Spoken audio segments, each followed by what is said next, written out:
Sleepy town settling for the night, where the Owens women live their lives, and it's about time that the back porch light comes on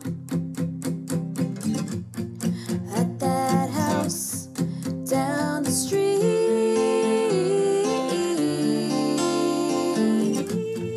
at that house on Magnolia Street. What up? Good morning. Ooh, witchy woman. Your morning besides that little almost accident. Oh, glory be to the Almighty. Dude, so for context, I guess we're gonna start. Hey, witch, hey, I'm Kristina. To start, I lost our notes. No, you didn't, because I saved them last night while you were sleeping. You just didn't know it yet. Again, a Sandra Bullock movie. While you were sleeping. Dude, I'm so glad I'm gonna start doing that also. It was a kind of a scary morning. I'm gonna start backing it up on a extra side note, because Evernote just shits the bed continuously. Before you close out Evernote for the night, just copy paste everything and move it over. Even before I copied and pasted, I duplicated the note just in case. Dude, that's a really good idea. So here, I'll tell you what happened. I went in to just add a link and it pulled in a picture also. And I'm like, oh shit, I don't want to run out of like upload things. So I went to delete the photo and it deleted the whole note. It said, your note is now in the trash. I was like, all right, go to the trash. And I went to pull the note back out of the trash into our Magnolia Street folder. Gone. I was like, what the fuck? And your butthole tightened and dropped out. I hate when that happens. I fucking hate it. But anyway, our notes are there, so no more stress. We're good. How was your morning? Very quick. Yeah, we're here. You pretty much saw the extent of it. I woke up, I Marco'd you, I got up, fed the cats, got in the shower, and now I'm here. It feels like we were just here, doesn't it? Yeah, because we recorded late in the week last week, so yeah. And then I've gotten to listen to our lovely howling voices all weekend in editing. Do you want to bang your head against a wall yet? No, it's fine. I'm still like shaking from the adrenaline. It's all good. We're good. Dude, but like, what would we have done? You know, today? The same thing we did last time. We would not have enough time. I think we would have just called it a bullshit sode. Yeah, you're probably right. Yeah. Did we say hey witch hey? I said hey witch hey in my name, and then I just started ranting. Oh yeah. That's right. What's your name? Hey witch hey, I'm Justina. I'm Kristina. Welcome to Magnolia Street. We're a bit of a hot mess. This month is bonkers. It is bonkers. There's a lot going on. It's great. And we had that beast of a tea episode. Yikes. But we had no idea going in. No, but I mean, I hope you guys enjoyed that one because it was fun. That one was fun. We learned a lot of stuff. Camellia sinensis. You know what I had to do, in full honesty? I had to clip the one time I said it right and copy and paste it the rest Shut up. I think I had to do it 2 more times, but like, that's hilarious. Because I was listening to that yesterday. I was listening to your edit and I was like, oh, she's saying it a lot more right than I remember. You asshole. Yeah, that was big. I felt so smart. I was like, I got to tell my neighbors all about it, all about tea. And was Aaron just sitting there rolling his eyes like, shut the fuck up? What are you doing? Talking? It sometimes feels like that. I get a lot of crickets from his end, but that's all right. Well, we already discussed this. They're tired of hearing us gab about this bullshit, right? Yeah. Well, that's why we're here. So we could talk about it without people rolling their eyes at us. The people who are here are because they want to be here. Dude, I'm so excited for this episode. Could you tell from the size of my notes? It's time. When this comes out, it's going to be the beginning of April. I think April 7th. Can I just say right now, though, it is a full-on, not blizzard outside, but the snowflakes are like $50 size. They're huge. I could see them loud and clear from my window right now. I can see them. They're huge. I can see them loud and clear. They're huge. I'm like, I woke up. I'm like, I didn't even realize it was supposed to snow today. But spring will be here before you know it. It's okay. When this comes out, hopefully you won't have any more snow. Do you know your last frost date? No, it's probably April sometime. It snows into April usually because New Jersey sucks like that. But I'm like, I woke up and I looked out the window after like working on all these garden notes last night. And I'm like, I see the snow and I'm like, this feels a little counterintuitive. Your date is April 18th. There you go. Yep. There you go. Yeah. Oh It usually snows into April. It's nuts. Well, for those of you gearing up for some gardening, Justina and I decided we're going to do a little mini series. It might not be mini. I tried to list out in our topics, and I think there's like about 8 different subjects we could pull out of this. But we wanted to talk about the witch's garden because the Owens garden in the film and in the movies is so important. Like it's their second home basically, right? It's its own character. Yeah. But before that, we don't have a patron shout out, but we wanted to talk about one of our patrons because we put forward the question of this on our patron perspective on Discord. Stargazer asks, I've been wanting to make a garden because you asked if anybody had any questions or anything that they would like us to share on this episode. Oh, and yeah. Stargazer said, I've been wanting to make a garden. We have deer everywhere around our house. She says, literally at one time I saw 10 deer in our yard. So cute, but they eat all the plants. If there's any plants, magical remedies that are deer repellent so that the pretty plants will survive, please shout it out. I think lavender is safe for me to plant. And I chimed in. I was like, yeah, lavender is deer resistant. They don't touch it. So plant all the lavender you want. One thing that I heard, because I planted sunflowers some years ago, I don't think the deer touched it, but the squirrels were like going crazy over it. But I think I planted them too close to my fence because they were jumping from the fence to the sunflower heads, and they're top heavy as it is. So when they would jump onto the sunflower, the stalk would just snap. And I only had like maybe 10 like really good stalks that like grew these really beautiful heads. Half of them by the end of the season were just like just snapped. So if you're gonna plant sunflowers, plant them away from a fence so squirrels can't dive bomb them. Do they eat the seeds right out of their little faces? Yeah, I think that's what they like to do. They eat oh my god, Avi made a little tiny picnic bench for squirrels with a little like a spike in the center to like put like a cob of dried corn, so they go for that instead. That's so cute. It was the most adorable little picnic table. They're sitting at the little picnic table eating. Yeah, it's so cute. I love that. One other thing that I heard that you can do to keep deer away from the stuff that they like to eat, like you can plant deer resistant stuff such as lavender near the stuff that they like, so they stay away from that stuff, because I guess the lavender is a repellent too. And then Daisha had a little tidbit. Let's see. She says, I've got my practical magic garden ready to go. Wisteria, lavender, rosemary, some jasmine for a moon garden. Ooh, lovely. And some Dusty Miller for pretty foliage to join everyone around my existing gardenias. My elderberries are breaking dormancy too. Feeling very witchy this season. I've got yarrow seeds on the way also. Sounds like a good start to an Owens inspired garden. I was so inspired with this. My brain was going even this morning as I'm finishing adding notes in. Yeah. So in this little mini series at the end, I think what we're going to do, or what I will try to accomplish, is to list out everything that the Owens have in their garden and plot it out in a list and in a visual form of what can be planted near what's a companion plant, what's a combative plant, what doesn't get along. And then we'll have the whole like visual layout of like what the Owens garden could be like. I think that'd be so fucking fun. Are you going to like hand draw it, or are you going to do it like AI style? No, I think I'm going to try to like plan it out digitally and then hand draw it, like paint it, watercolor it. How cute would that be? That would be so cool to have. Just to have that. We wanted to touch on this very first basics in this series because the Garden of the Owens women is almost like their second home. It's mentioned in every book many times, but it's a true statement in the film and in the books. In the books, they call it the apothecary garden a lot of the times, but within that apothecary garden, there's the poison garden. There's, I think they even mention like the general herb garden, but Maria's first kiss takes place in a garden.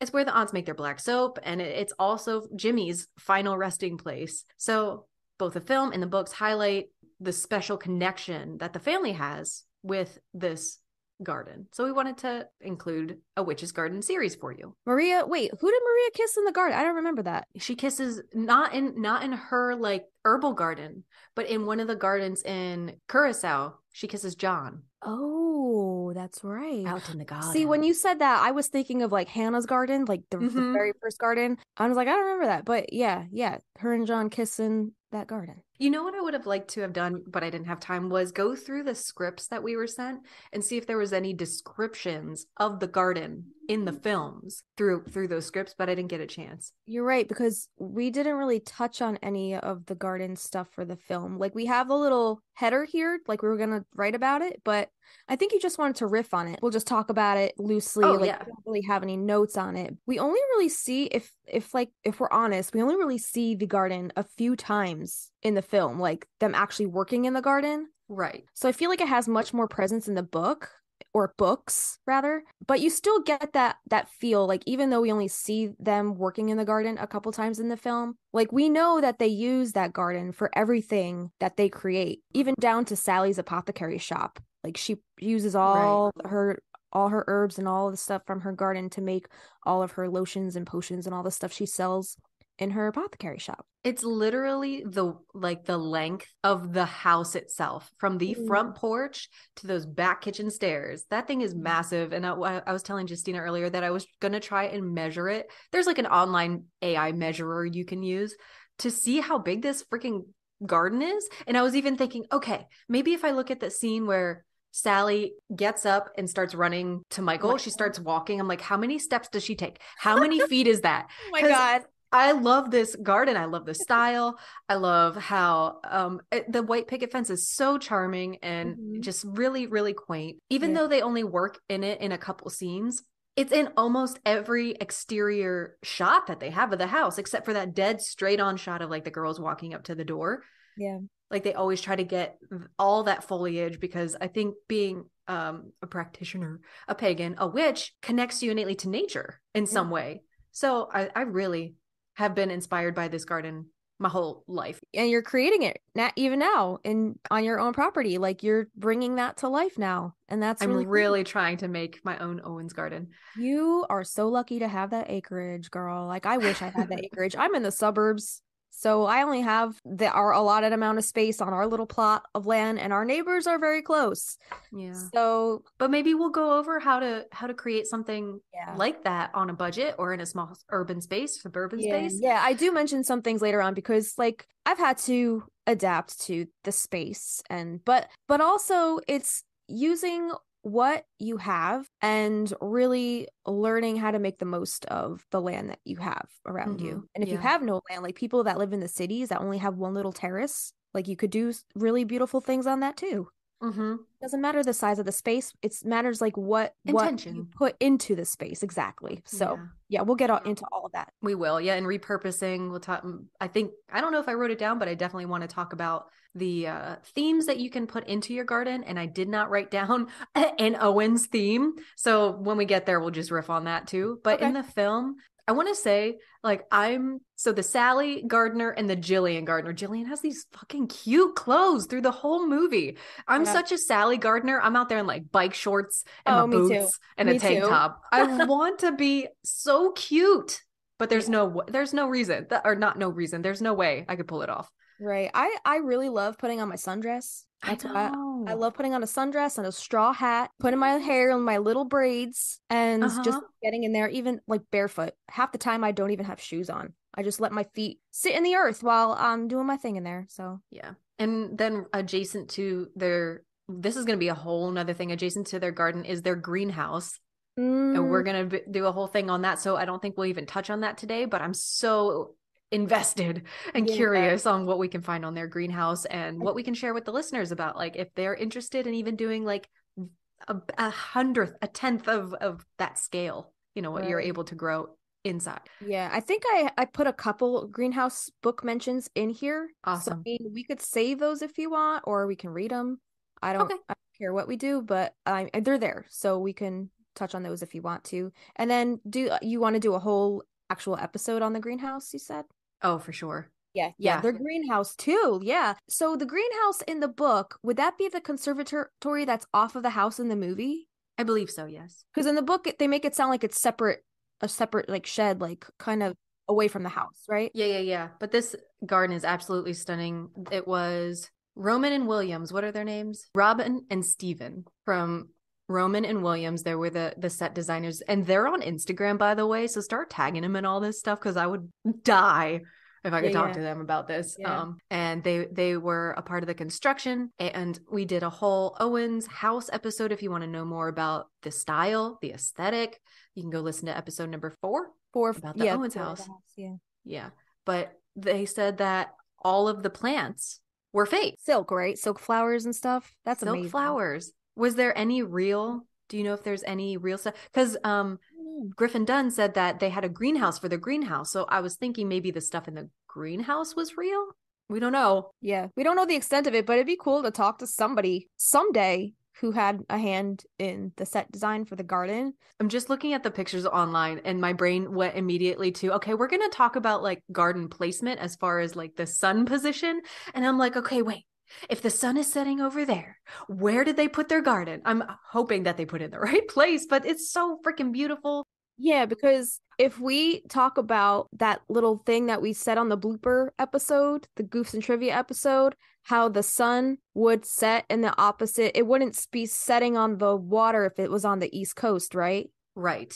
It would be So- rising. So I don't know how they planned the garden out, but does it make sense is the question. But say hypothetically, the back of the house faces east. Because the water, it's supposed to be Massachusetts, the water would be behind them. That's facing east. That's where the sun would go. So I'm trying to think that their garden technically would be on the north side of their house. It should have been, Which on does the not other work. side. It should have been on the other side. Okay. However, since it's Washington, it is on the south side of their house. Right. I wonder if they had like an on-site gardener to kind of tell them all of that information. Like, okay, so if your house was here on the East Coast, then this is where your garden should have been. Do you think they had somebody like that? I have no idea. And I really hope that if we do get to talk to Robin and Steven, that they can answer some of those questions. Because to me, it sounds like they just designed it. And if it's not a real garden, then they don't really have to worry about what's being planted with what, because it's all fake. Yeah. But their design and like the textures of the plants next to each other is so full. It's beautiful. It's absolutely beautiful. Very lush. And I really want that for my garden. You'll get there. It takes time. Think of how many years the Owens women had that garden on that property since Maria's days. Like, and I'm sure it evolved over time, but for the most part, Maria hooked them up. I know. They just have to care for it. Exactly. We can go through a little bit of what scenes we see them there in. We see Sally there first, right? Because she's digging in the dirt. I feel like Sally these days, I'm just like using my little claw digger, digging out those rocks. And then that's when she ends up getting up. Faith Hill kicks in. Yeah. She runs off to Michael. I have a question. What do you think what is she even doing in that scene? Is she pulling weeds or is she planting stuff? It looks like she's like getting all the clumps of dirt ready to plant shit. Yeah, I feel like she's weeding. Okay. Yeah. I was always like, what is she actually doing in this garden scene? Is she being productive or is she just playing in dirt? Like, I don't know. That's what I feel like half the time. I'm just playing. And then what's the next scene we see take place in the garden? Probably when they bury Jimmy, right? So we see Jimmy be planted under the roses. And then we see it during Midnight Margaritas, we hear the toads and you can kind of see like the thorny vines start growing overnight. And then the next morning we see Kylie notice the man under the roses. And they look back out to the garden. Then Gary shows up. And then, well, first Jillian goes out and sees the roses and she just starts like ripping him out with her bare hands. Like, yeah, it's fine. Thorns don't exist. Just, she didn't give a shit. And then Sally, goes at them with shears. Yeah. And then Gary comes to town. A little early for roses, ain't it? But yeah. And then, well, they go and pour the young girls, Kylie and Antonia, dump all the toads over the garden fence. Yeah, that's right. And then they pour the lie or the spell work over Jimmy's grave to dissolve his body. And I think that's it until the very last, one of the last scenes is it looks like Sally is all the roses she's cut down. She's taken the brambles and all the stuff and she's burning everything. That's right. And she gets the letter from Gary saying that it was all an accident, deemed accidental, blah, blah, blah. They throw the ring in the grave. And Jelly's just in that great dress. I love that dress. It's beautiful. Holding her little kitty. Is that supposed to be Magpie? Yeah. Every garden needs a little kitty cat. I mean, my garden doesn't have my kitty cats. My cats are indoor only cats. The cats keep, the vermin at bay, keep the critters out the garden. So if you do have yourself a little garden kitty cat, lucky you, because everything eats my garden. Yeah. Because I don't have an outdoor cat. And then we see Gary show back up. Sally comes out of like the woods, basically. Yeah, where'd she come from? What was she I don't doing know. there? She comes from like the Maria's cabin area. Oh, So okay. I wonder what she was doing over there. Yeah. And then we see the only time we see the aunts actually working in the garden is with Jillian at the very end, and they're just watching and giggling. Watching that garden kiss. That wonderful garden kiss. Which, by the way, we wrote a little song based on that. That one is my favorite because it has just this like sweeping, beautiful melody. It's just so good. You did a great job on that song. I wrote it as a waltz because I was just feeling the romance in that scene. Do you want to pop a little bit of a clip in here of that song? Yes, do All it. Right. Do it. Because I mean, it's might be a little bit before you guys hear a song-a-sode on this song, but here's a little clip of the song that we wrote called "Meet Me in the Garden," and this song is based on the scene at the end of the film when Sally and Gary share that romantic kiss, and the aunts and the girls and Jillian are watching them. So yeah, here's a little clip. Enjoy. Well, I planted lavender, and baby, my luck will brought me to you. So meet me in the garden under the moon, where cherry blossoms fall like rain. 'Cause I have something I wanna tell you, and that is I love you. I freaking love that song. And is that our only song about like the garden itself? Yeah. Wow. Yeah. Cool. Perfect. Because I wanted to encapsulate like all of the beautiful things in that garden, like the flora, the fauna. I think I even mentioned like the toads and the crickets. I think Sally mentions the crickets in one of the lines in her letter to Jillian like a while back. Or the something and the crickets sing. The night is warm and the crickets sing. Yeah. So I kind of wanted to just encapsulate all of that garden feel into one song and just give the garden its own song because it's its own character. It needs its own song, Exactly. Do you want to take us into where it comes up in the books, what it feels like, what it looks like, what they have in it? Yeah. All right. Cool. So the garden stuff starts right on page 20, and this is from the very first book, Practical Magic. So by the time the wisteria had begun to bloom the following spring, the girl from the drugstore was back. Sally and Jillian were working in the garden at dusk, gathering spring onions for a vegetable stew. The lemon thyme in the rear of the garden had started to give off its delicious scent,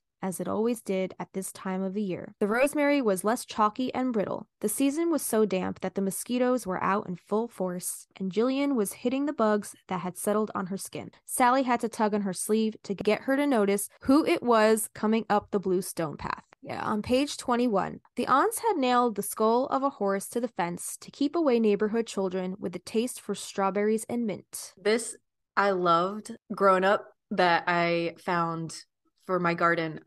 In our woods, I found like two sets. I don't know if it was a mount, but it must have been because it has like part of the forehead and the antlers, and I put it on the arbor that leads to my garden. But could you imagine having like, what is it, a horse skull? Horse skull? Nailed to your garden fence? Absolutely. I'm for it. Yeah. To keep the kids out? Yeah. Yeah. Because, as kids, you're like, that they're going to kill us if they, just seeing that on a garden would probably scare the shit out of me as a kid. It would probably become like one of those neighborhood, like, superstitions that like, oh, if you're brave enough to go like run up and touch it and then run away, and then you're a man, Did you ever see, I think it was Big Fish. Helena Bonham Carter plays like that like witch. And then was if you go like knock on her door and the witch sees you and she stares into your eye, or you look into her like dead eye. Her dead eye, you know how you die. Yeah, you'll see how you die. Yeah. It reminds me of movie. That. So this is continued from page 21, and this is referring to Sally. Thought she would hope that the skull of the horse would keep the evil spirits away, because she said that that's what the drugstore girl looked like. I guess she was referring to the horse as the drugstore girl, the horse head. No. The drugstore girl looked like an evil spirit. Oh, okay. I was like, she's saying that she looked like a horse. You look like a horse. Oh my God. Okay, that's funny. She said that's what she seemed to be as she flew at them. And that in that garden where lavender and rosemary and Spanish garlic already grew in abundance, while most of their neighbors' yards remained muddy and bare. And then on page 25, during the summer when Jillian was 16, the entire varsity football team spent every single Saturday in the aunt's garden. There they could be found, all in a row, hulking and silent and madly in love, pulling weeds between the rows of nightshade and verbena, careful to avoid the scallions, which were so scorchingly potent they burned the skin right off any boy's fingers if he wasn't paying attention. Ooh. Can you imagine a whole football team coming over to like tend to your garden? I would feel so fucking powerful Oh. in my prime. All right, so page 53. After a while, Kylie and Antonia were spending most of their time in the garden where Belladonna and Digitalis have always grown beside the peppermint and the cats the aunts love so dearly, including two ratty creatures from Sally's childhood, Magpie and Raven, who have simply refused to die, still dig in the rubbish heap for fish heads and bones. I will say the only thing about having a cat in your garden is that they will dig into like that nice fluffy ass dirt that you just turned over and like shit in it. It becomes their litter box, basically. We don't give her like the outside cat a lot of processed food, so maybe it's okay to like have as a fertilizer. I know you're not supposed to use like human or dog because like of the processed shit we eat, but like chickens poop is good, goose poop is good. So maybe since she eats like outdoor stuff, the moles and the birds and shit, that her poop is okay. So you don't feed her like actual cat food, you just let her eat whatever's out there?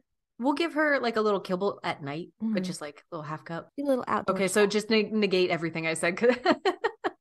Oh, but they will poop in your like nice fluffy dirt. Yeah, even the outdoor ones are assholes. Mm-hmm. Okay, so page 62. Still, she, talking about Sally, often dreams of the aunt's garden.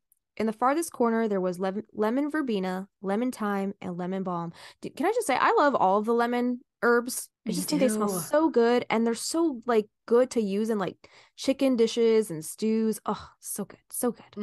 And on potatoes, like baked potatoes, amazing. When Sally sat there cross-legged and closed her eyes, the citrus scent was so rich she sometimes got dizzy. Everything in the garden had a purpose, even the lush peonies, which protect against bad weather and motion sickness and have been known to ward off evil. I love a peony. Yeah, they're so pretty, aren't they? They're like little fairy flowers. Yeah. Sally isn't sure she can still name all the varieties of the herbs that grew there, although she thinks she could recognize coltsfoot and comfrey by sight, lavender and rosemary by their distinctive scents. Yeah, I love me a peony. I don't have any on my property, but I just think they're so pretty and they're very romantic. If you like bring them in and put them in a vase, they just make your space look just so elegant. I just like their shape. Like they call like when they're first gonna open, they call it like a marshmallow. When they're just like marshmallow is when you want to cut them because then they'll have more bloom time in your vase. I think I have like 4 or 5. They come in like their root system. That's how you usually buy them. And I only had 1 last year. Like the 1 root out of 3 survived and only 1 flower came up. But I was like, all right, that's okay. Like ratio. I think I could afford to get a couple more. So those are coming up. And like ranunculus are also very similar to those. They have that same, they have that same like very round, like smooshy. I have some of those in the greenhouse right now. I can't wait for them to come up. They have a lot of folds. They're like roses. There's a lot of little intricacies in that whole petal system. Like they're just amazing looking flowers. Yes. Ranunculus. So ranunculus. On page 62, this is noting the contrast of Sally's garden when she lives in New York versus the aunt's garden back at Magnolia Street after she moves. This says, her own garden is simple and half-hearted, which is just the way she likes it. There is a hedge of listless lilacs, some dogwoods, and a small vegetable patch where only yellow tomatoes and a few spiny cucumbers ever grow. So it seems like she downsized a lot since moving to New York. And again, that's probably due to just being in a city and not having access to as much land as you would where the aunts are living. So she's making do with what she got. Well, she wants that normal life too. Maybe like she only gardened because nobody else was taking care of the house. Nobody was cleaning. Right. You know, the aunts taught her everything, but like, is that really what you want to do?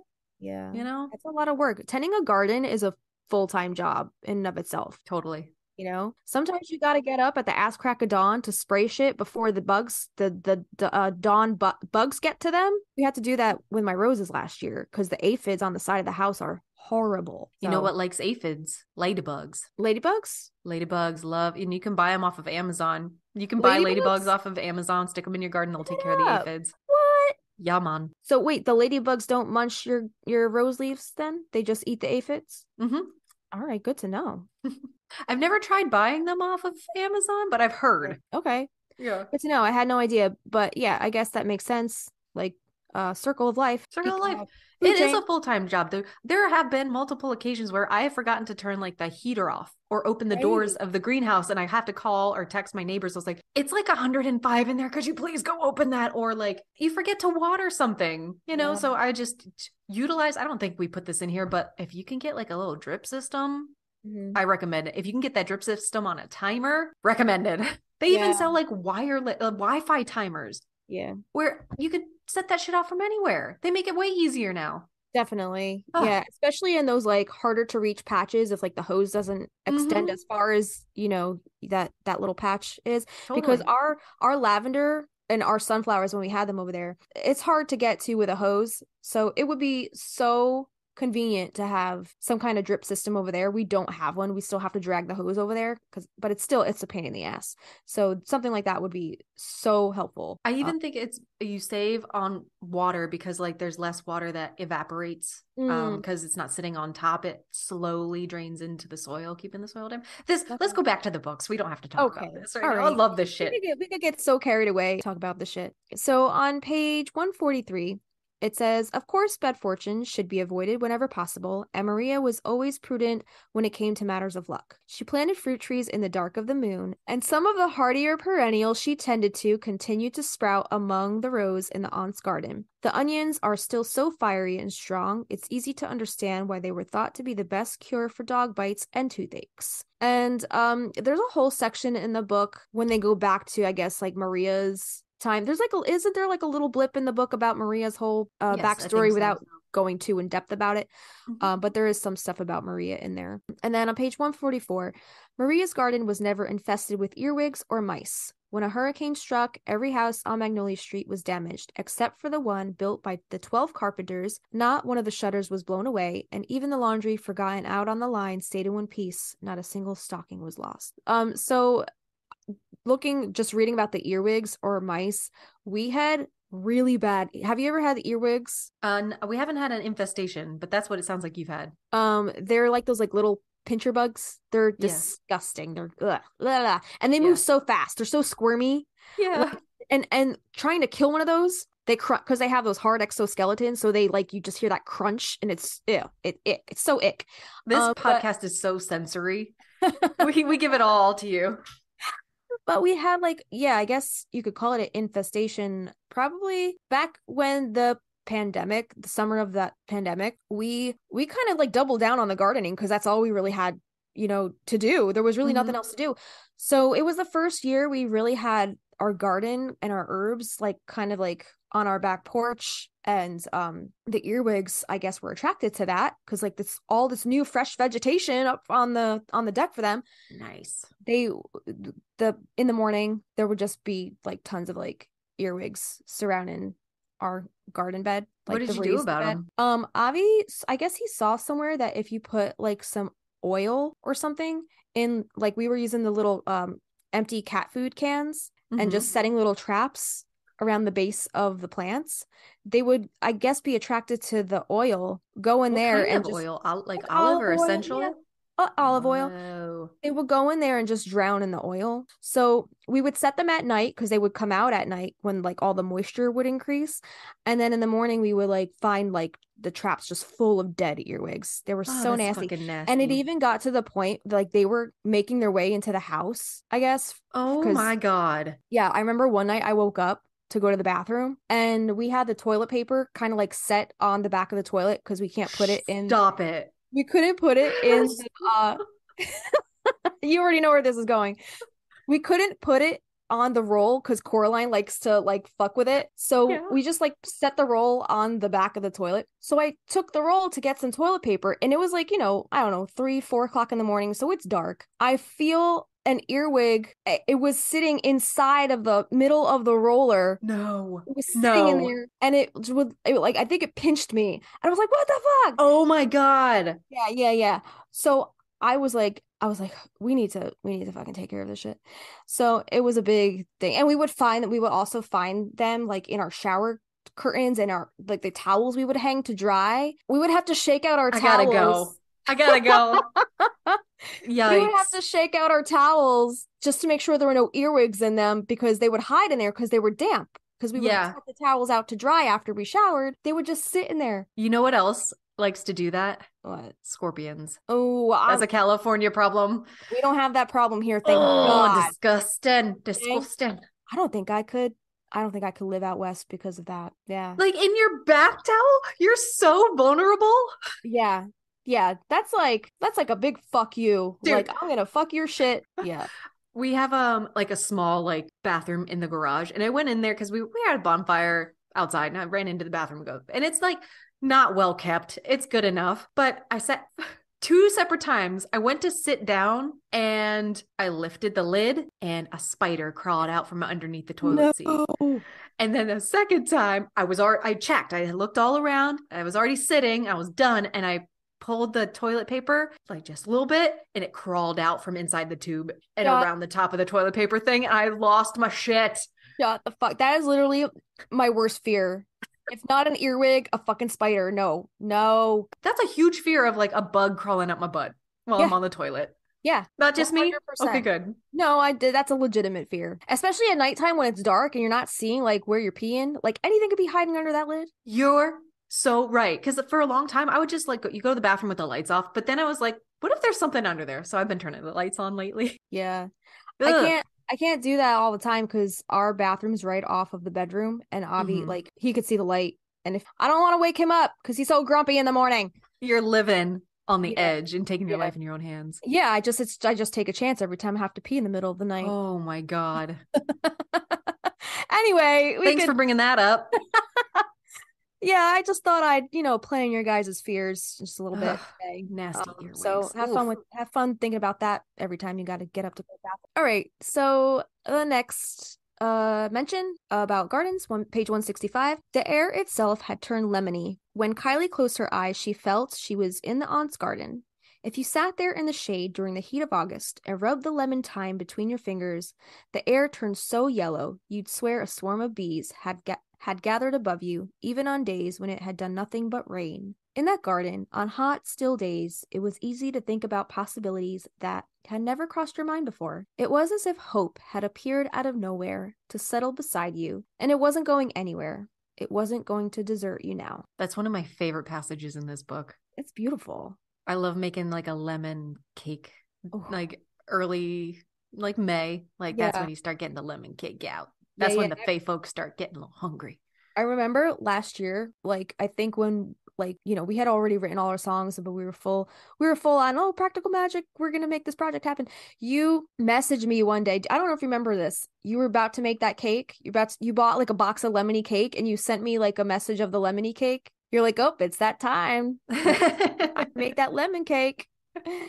I think I actually bought the wrong one. Was that the time I was like, this isn't the one I normally buy? It doesn't have the ing. I think I was irate. I think it was the wrong one, but yeah, just little box cake. Oh, it's so good. And then you can even put lavender on it. I've put like strawberries in it. Yeah. So fucking good. You could like blend up the strawberries into the icing. Okay. Yeah, I didn't realize how many like lemony mentions were in this book. Mm-hmm. So much reference to lemony summertime lemons. I love it. I made a lemony cake for Llamas. I think it was that same summer, that pandemic summer. Like, I went hard that summer.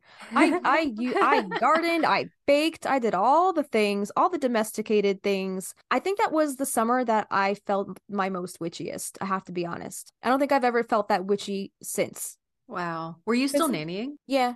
Yeah. So what was what was the change? Was it just because you didn't go to the store as much? Like you were home a lot more? I guess like yeah, and we weren't really socializing a lot. Like that's really all we had to do. Wow.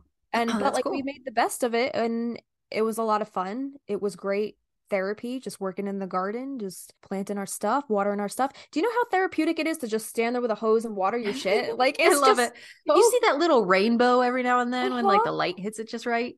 It just puts you into like a meditative state, right? It really does. Love It it. makes you the main character in like a feel Yeah. good Hallmark movie. Yeah. Yeah. Yeah, so that summer, I just have to say, like that summer, as much of a shit summer it was for the world, I was in my own little bubble. I was doing my own little thing. I was watching, even though the world was burning outside of our door, like at least I could watch my own little piece of property thrive, if anything. Hmm. And that was really my saving grace during that whole time, was Yeah. just that garden, you know? That's beautiful. Yeah. All right. So going back to that passage we just read about hope, I found an article on daviddominy.com. We'll link this down below. But David Dominy says, bring some hope to the start of the year with these plants that don't just look great, but have meanings of rebirth, new beginnings, and hope. And he gives a whole list on plants that you can plant in your garden that symbolize hope. The first one is Galanthus nivalis, also known as the snowdrop, represents new starts, rebirth, and hope. Their nodding white flowers are fragrant too, which makes them an even more beautiful addition to your garden. They are a perfect plant for pollinators too, making them a great addition to a wildlife garden. Yeah, if you guys want to read this article, you can check out, whether it needs shade or full sun, the position, the exposure, the moisture, the soil. It tells you all that about each one that we're going to talk about. So check out the article linked in our show notes below. I've seen these. They really are like one of the first ones that come up. So that makes sense that they would be like new starts, just like lilacs, like rebirth, you know? Yeah, I don't know if snowdrops are native to where I am. I've never seen a snowdrop in person. So I don't know if that's like, is it a southern thing? Like, I don't know. I've never seen them. So I don't know where they grow. I don't know where their natural habitat Yeah. is either. Yeah. Then we have Prunus. And Prunus covers a large genus of more than 400 species of flowering and fruiting trees. The simple leaves are joined by marvelous flowers that can be found in a variety of colors, including pink and white. Most of the family are deciduous trees, such as almond trees, plum trees, cherry trees, and peach trees. Also, a symbol of the hope of spring, they are a beautiful plant to have in your garden. It looks kind of like a magnolia, a little bit. Like a very tiny one. Or like Because an that, apple blossom or something. yeah, yeah, yeah. Uh-huh. Next we have, oh God, help me say this word, ornithogalum, also known as the Star of Bethlehem. And this says, with white flowers shaped like stars that contrast beautifully with the brilliant green stems, your containers, borders, or rock gardens will look charming with this addition. The plant's name derives from Greek, ornithos meaning bird and gala meaning milk, referring to the white flowers. These delicate-looking flowers are a popular pick for uses in flower bouquets and arrangements. Bird milk. What does it say? Meaning bird and gala meaning milk. Bird Oh, milk. like putting those two words together? Yeah, that's weird. Bird milk. It reminds me of fight milk from Always Sunny. It's like made from real crow milk or something like that. All right, number 4, Myosotis sylvatica. This is the forget-me-not. I'm sure you guys have all seen those before, those cute little blue, little tiny flowers. Next is another plant for pollinators, and you can enjoy the flowers too, which are small, bright blue blooms that appear in spring and summer. As its name may suggest, this flower represents hope and remembrance. And there's a whole Greek myth that goes with this. Cool. And then number 5, the Papaver roeus, also known as the common poppy. The bright red saucer-shaped flowers that bloom in summer are a striking addition to a wildflower meadow, cottage garden, or wildlife garden, as they are popular with the pollinators. As a symbol of hope, resilience, and remembrance, this flower will be sure to bring something special. Throughout history, poppies have played an important role in medicine, religion, mythology, and agriculture. Love a poppy. And they reseed themselves very easily. Oh. Very easily. They're very pretty. I love poppies. All right, number 6, Centaurea montana, also known as the perennial cornflower. This has intriguing purple flowers that bloom in spring and summer, a hardy pick for a coastal garden or prairie planting. Not only are they pretty, but they symbolize hope, devotion, and love. These flowers were found in Tutankhamun's tomb in a garland and kept a lot of their color even though they were over 3,000 years old. What? Wow. Incredible. That's amazing. So yeah, I guess they are pretty hardy if they're keeping their color after 3,000 years. Do you think the Owens had some of these growing on their property? It said they're a hardy pick for a coastal garden, and they were right on that beautiful bluff. Yeah. I wonder if you could make dye out of their very, very colorful little flowers. Like if they hold their dye for 3,000 years, or their color at least. Woo. Number 7, the iris. Irises are easy to grow and very rewarding because of their wonderfully shaped flowers that can be found in many cheery colors. In fact, the flower gets its name from the Greek word iris, which means rainbow, sharing its name with the Greek goddess of the rainbow. Next, we have Aranthus himalis, which is also the winter aconite. Low growing up to 10 centimeters, the bright yellow blooms that flower in late winter will bring a burst of color early in the year. The name of the plant comes from the Greek words which means spring, and anthos, which means flower, referencing their early flowering. This is also the reason that they symbolize rebirth and new beginnings. That one makes more sense. Yeah. Next, we have Leucojum vernum, known as the spring snowflake. This bulbous perennial grows to 30 centimeters tall with upright stems and glossy foliage, which is joined by bell-shaped white flowers. These also kind of look like snowdrops. The snowdrops. Yeah. Yeah.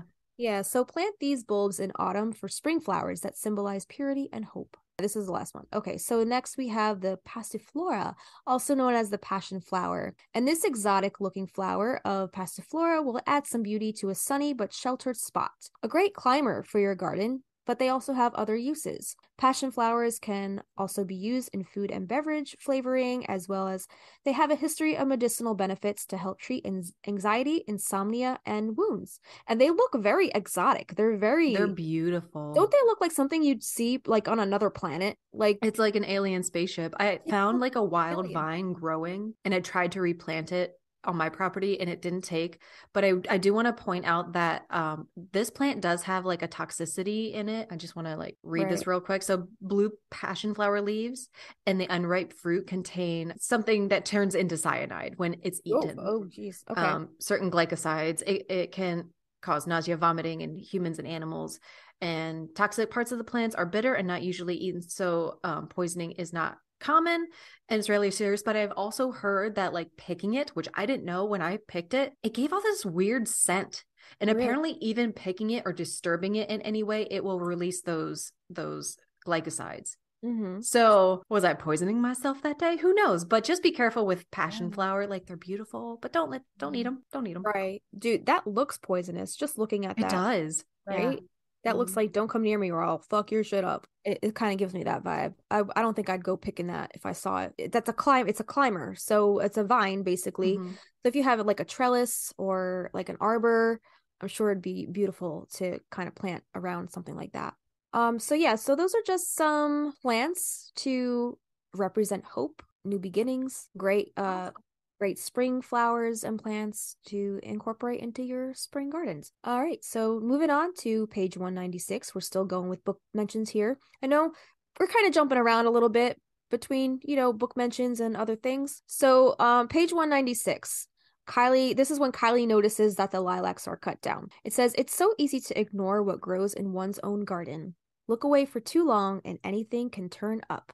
A vine, a weed, a hedge of thorns." And then on page 277, they've carried along 20 blue stones inside their large suitcase, their largest suitcase. Stones Maria Owens had brought to the house on Magnolia Street more than 200 years ago. Stones such as these formed the path in the aunt's garden, but there were extras stored beside the potting shed, enough to fashion a small patio in the spot where the lilacs once grew. Now that the hedge of thorns is nothing but ashes, it's easy for the Owens women to put down a circle of stones. The patio won't be fancy, but it will be wide enough for a small wrought iron table and 4 chairs. And this is when the aunts brought the stones to Sally's house, right? Yeah. After I think they poured all the lye and then on Jimmy, and they were like, "We're gonna make sure he never comes out of there." So they put the stones on top of where he was buried, right? That had always stuck out to me, this passage, and I was like, a blue stone path, a blue stone. And I never thought it was like actual like gemstones or anything like that. I just thought that it was like some kind of like slate. I'd always loved this passage, and like I did my damnedest to find for free I found them for free. All I could load, flagstones, slate flagstones that I was able to use for my garden as like a little stepping stone walking path. And I wish I had more because it's going to look fucking janky as hell if I get more, because I'm going to extend it. I'm going to expand it, but they're all going to be like different stones. Yeah. So, but I've been able to add a blue stone path to my garden and I'm very happy. You are manifesting your very own Owens garden. I'm so jealous. I want to come play in your garden. Come play. Yeah. So where did you find them? They were just like on the side of the road? Marketplace.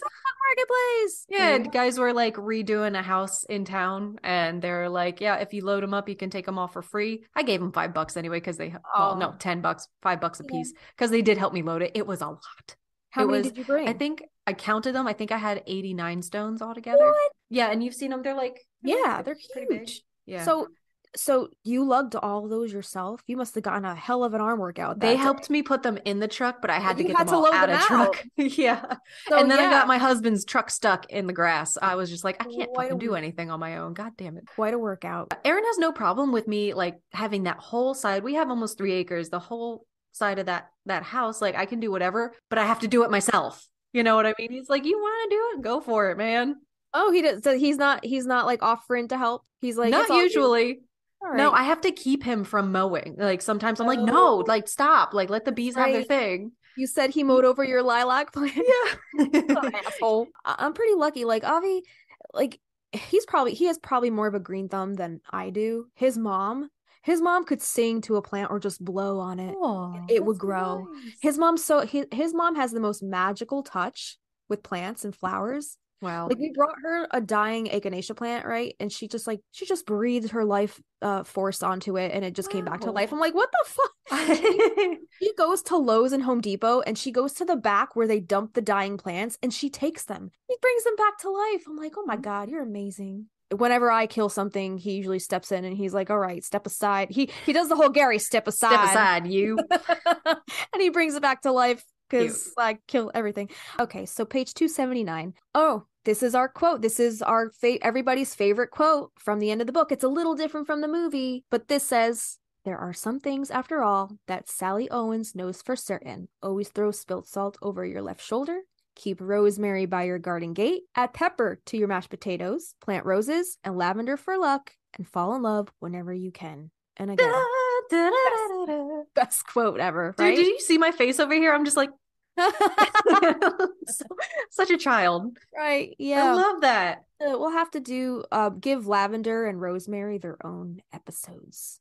Oh, 100%. So we're moving on to rules of magic. Do you want to take some of these? I'll take it away. So page 21, it says, the garden was so lush and green it made one dizzy. There was a hen house where some brown and white clucking chickens pecked at seed tossed on the ground, a potting shed surrounded by plumy weeds that were taller than Vincent, and a padlocked greenhouse which looked extremely promising as a potential hideaway. Page 30 to 31. Jet's favorite place to be was in the garden. She adored the shady pools of greenery where azaleas and lily of the valley grew wild. But ever since they'd been told their cousin's story, she was anxious when rabbits came to eat parsley and mint and the curly Boston lettuce that was planted in neat rows. Page 68.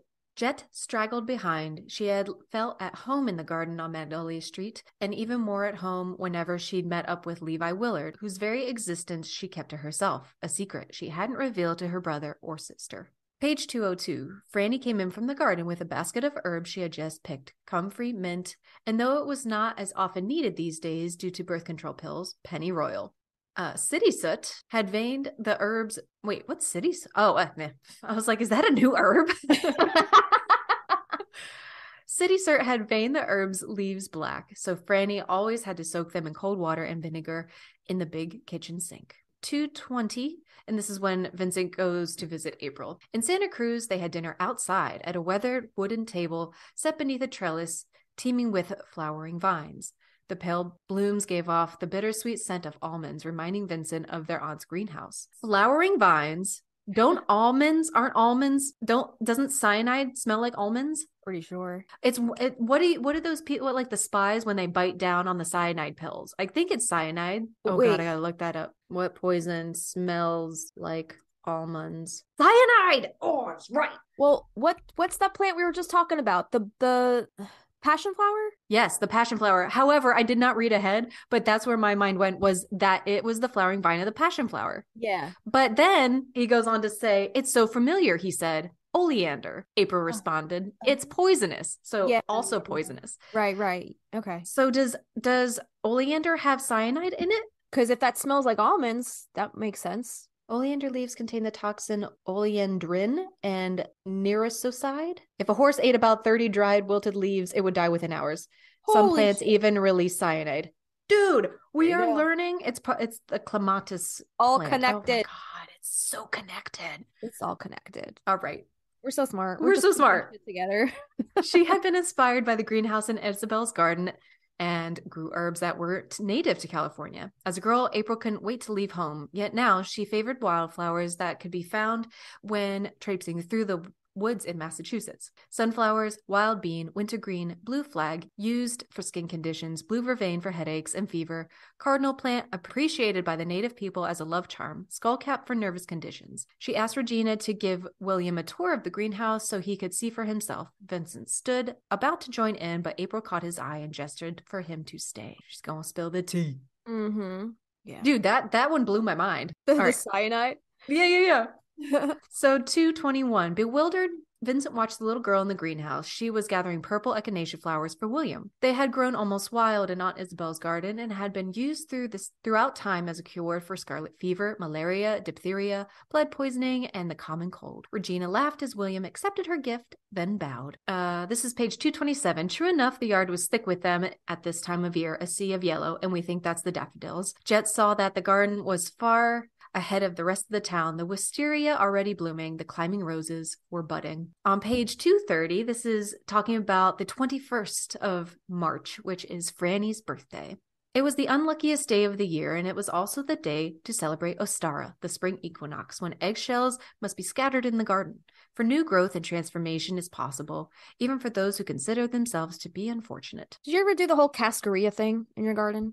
Yeah, I tend to just chuck my eggshells now in my compost, so they end up in the garden anyway. Yeah. But I know that like slugs, like if you crush them up, not to a fine powder, but crushing up the eggshells, you can make a little circle around plants that the slugs like, and they can't like crawl over them. It like scratches up their little bellies. Oh. I know. Oh, 317 to 318. Jet remembered how much she had enjoyed puttering in the garden when she began working there again. Everything flourished under her touch. Must be Avi's mom.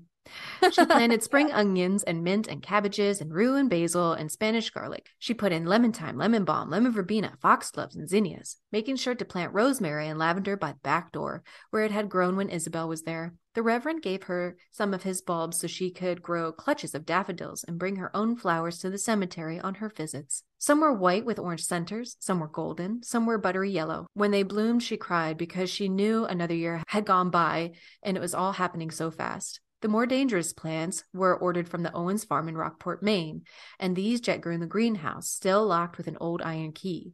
No reason to take a chance that teenagers who could easily mistake wolfsbane for marijuana might manage to get inside and binge on poison. There behind the glass she kept belladonna, hemlock, nightshade, which could induce visions, and was said to be the ointment that allowed witches to fly. Henbane, known as black nightshade, used by men to attract women and by women to bring rain. Mandrake, an herb said to scream when plucked from the ground by its roots. Thorn apple, which we know is Jimson weed.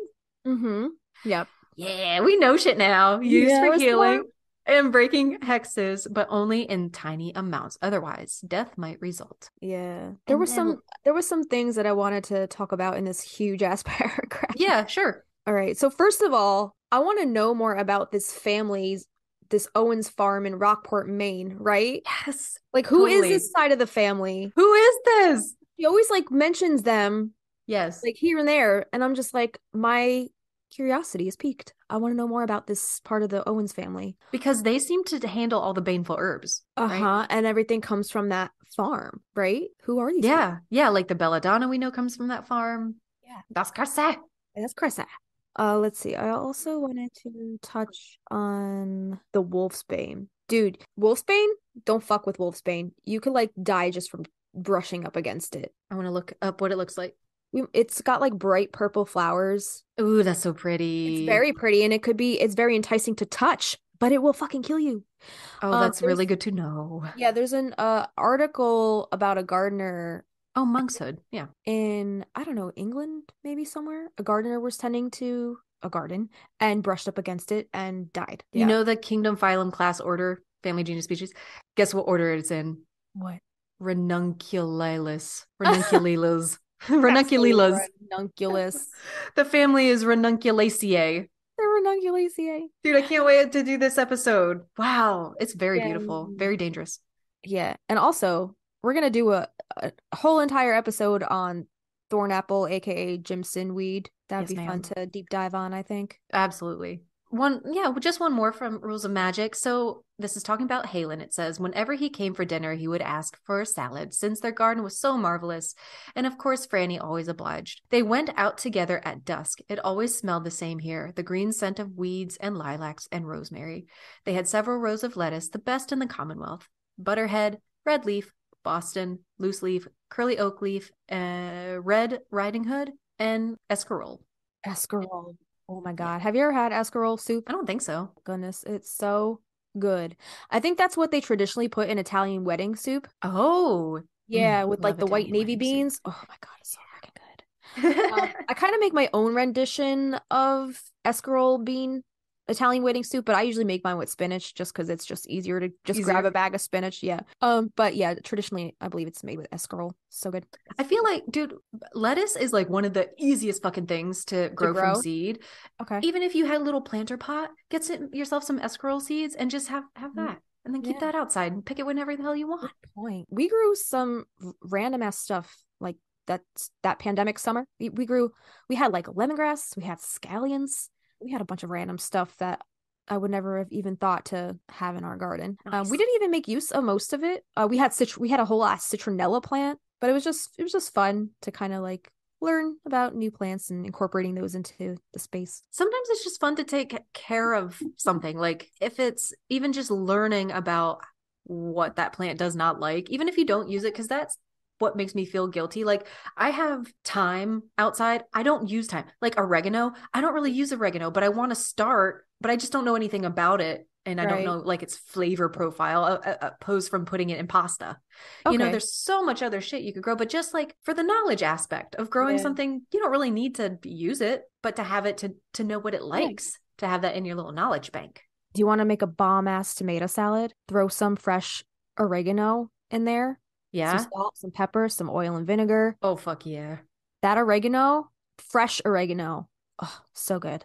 I'm not a fan of dried oregano. I think it definitely has a different flavor profile, but the fresh, if you can get like oregano, like fresh, like the actual green leafy herb. Yeah, and I just love like thyme in like a stew or a soup or like a chicken, like a roasted chicken. It's really good. I like to put like a whole sprig of thyme. And we have the lemon thyme in our garden, and it grows back every year. It's so hardy. It just grows back on its own. And so Italian. It multiplies. We have to keep cutting it back to keep it tame, or it'll overtake the whole garden bed. But putting that in like a chicken dish, so good. So good. Does it flower if you don't cut it back? Maybe like little tiny little flowers. But yeah, you gotta maintain, you know, so it doesn't go to seed. I think that was the last one. Do you want to take us to our next book? Magical Lessons. This is the list that Alice Hoffman includes about a simple witch's garden, and this is on page 170. And some of those essentials in a simple witch's garden include sage for headache, summer savory for colic, green wormwood for wounds, mixed with vinegar or rum, then apply. Hyssop for the lungs, coltsfoot and flaxseed for coughing, motherwort to quiet the nerves, sweet balm tea for fever, horseradish mixed with warm vinegar for aches in the feet, mallows steeped in milk for dysentery, savory to give good fortune, and parsley to see the future and make wise choices. I love me some fresh parsley. I love my herb garden. Like once those herbs start growing back, I start using those things right away, because like you know, the whole garden season goes by way too fast. Mm-hmm. And then like all winter you're like, oh man, I wish I had some fresh herbs right now, you know. Dude, I'm really looking forward to like learning more about preserving, because the only herb I know how to preserve right now is basil, by making it into pesto, because that's really all I really need it for. Yeah. Oh my God, I had 3 plants last year and I think I got like 3 separate harvests out of them. Wow. And like I'm still going through pesto right now, which I'm like super grateful for. Okay, so what if we talk a little bit about the garden in Curacao where her and John Hathorne Sure. Yeah. have this kiss? Okay. So on page 64, it says, much of the living space was outside. As she crossed the courtyard, she marveled at how, in this arid subtropical land, there could be a garden that was so lush. She walked along a path that was bordered by mangoes and Jamaican apple trees and brilliant flowering aloe vera speckled with yellow blooms.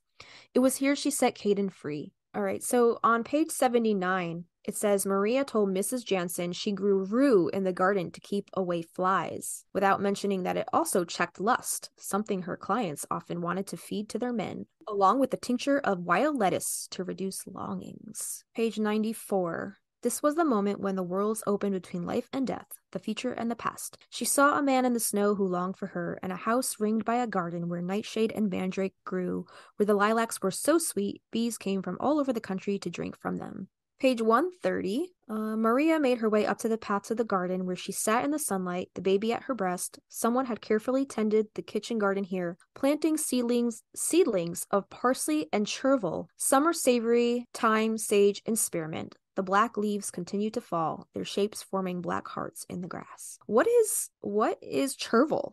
Have you ever heard of that? I've never heard of that. Chervil. Oh, it's French parsley. I'm a dum-dum. Okay. Here's another little excerpt on 132. It says, Maria sat beside a bank of tall, snow-white phlox. Nearby in the kitchen garden, fennel and purple cabbage and radishes would soon be grown. There were no lilacs, as there had been in the vision in the black mirror, but surely she could plant them when she was John's wife and this was her house. She would have Persian lilacs in shades of purple and violet and blue, with blooms so sweet, women passing by would stop, unable to go any farther, called to the spot as if their names had been spoken aloud. Phlox is like the official flower of the full pink moon of April. Is it? Mm-hmm.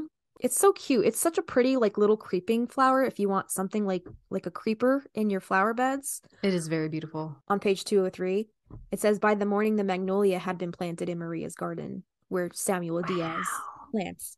It says Diaz had worked for hours with a shovel he'd stolen from a farmer's field. He awoke before dawn to find the tree in full bloom, a bower of cream-colored stars on dark, leathery leaves. So Samuel Diaz actually had a connection with the garden and the earth around Maria's house. Yeah.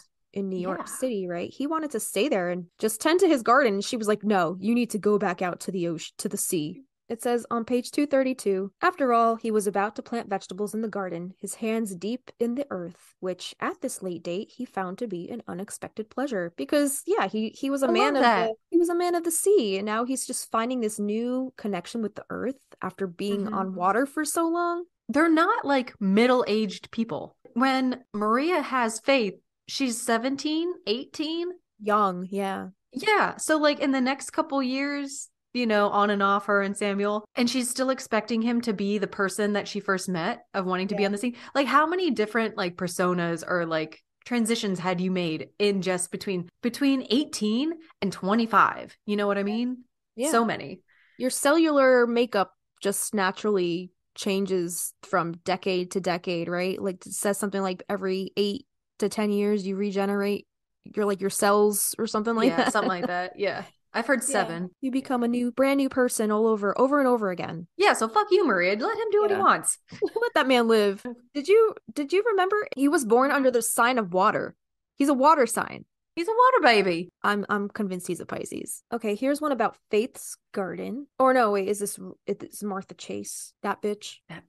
Martha Chase had planted 30 raspberry bushes when they came to Gravesend, but the soil was too sandy, and one by one the plants had withered until there was only one spiny specimen left. Faith had been given her own patch of land, and despite the soil, her garden grew so well it would not keep within the bounds of the fence that kept the rabbits away. And the rabbits were a huge motif. I don't know if you remember about Martha Chase and the rabbits.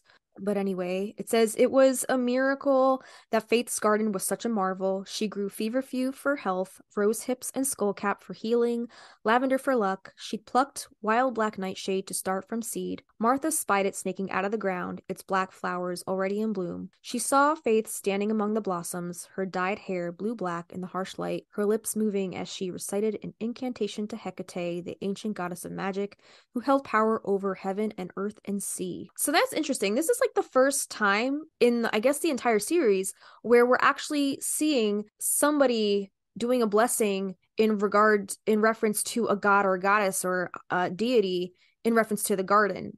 Exactly. They don't bring out any other deity throughout the whole series. Or even in reference to the garden, right? Mm-hmm, mm-hmm. Yeah, Faith is the only one that we really see do that. Is it because she's on the left-hand path? I think so. And well, we all know Hecate is like, kind of goddess of witches. Yeah. I like how Alice includes Hecate, not Hectate. Did she put that in there?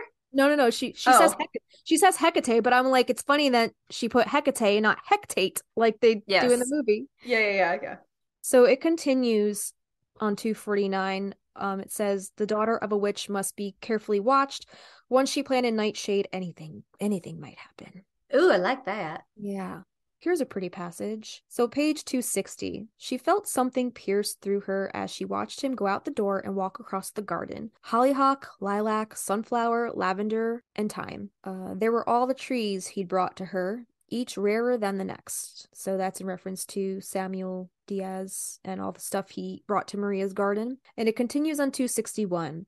As Samuel walked into the garden, he thought he glimpsed his father reclining in his favorite chair near the rows of lettuce and beans, but it was only his shadow. When Samuel Diaz saw the spirit or the presence of his father Abraham just hanging out in the garden. Aww. Yeah.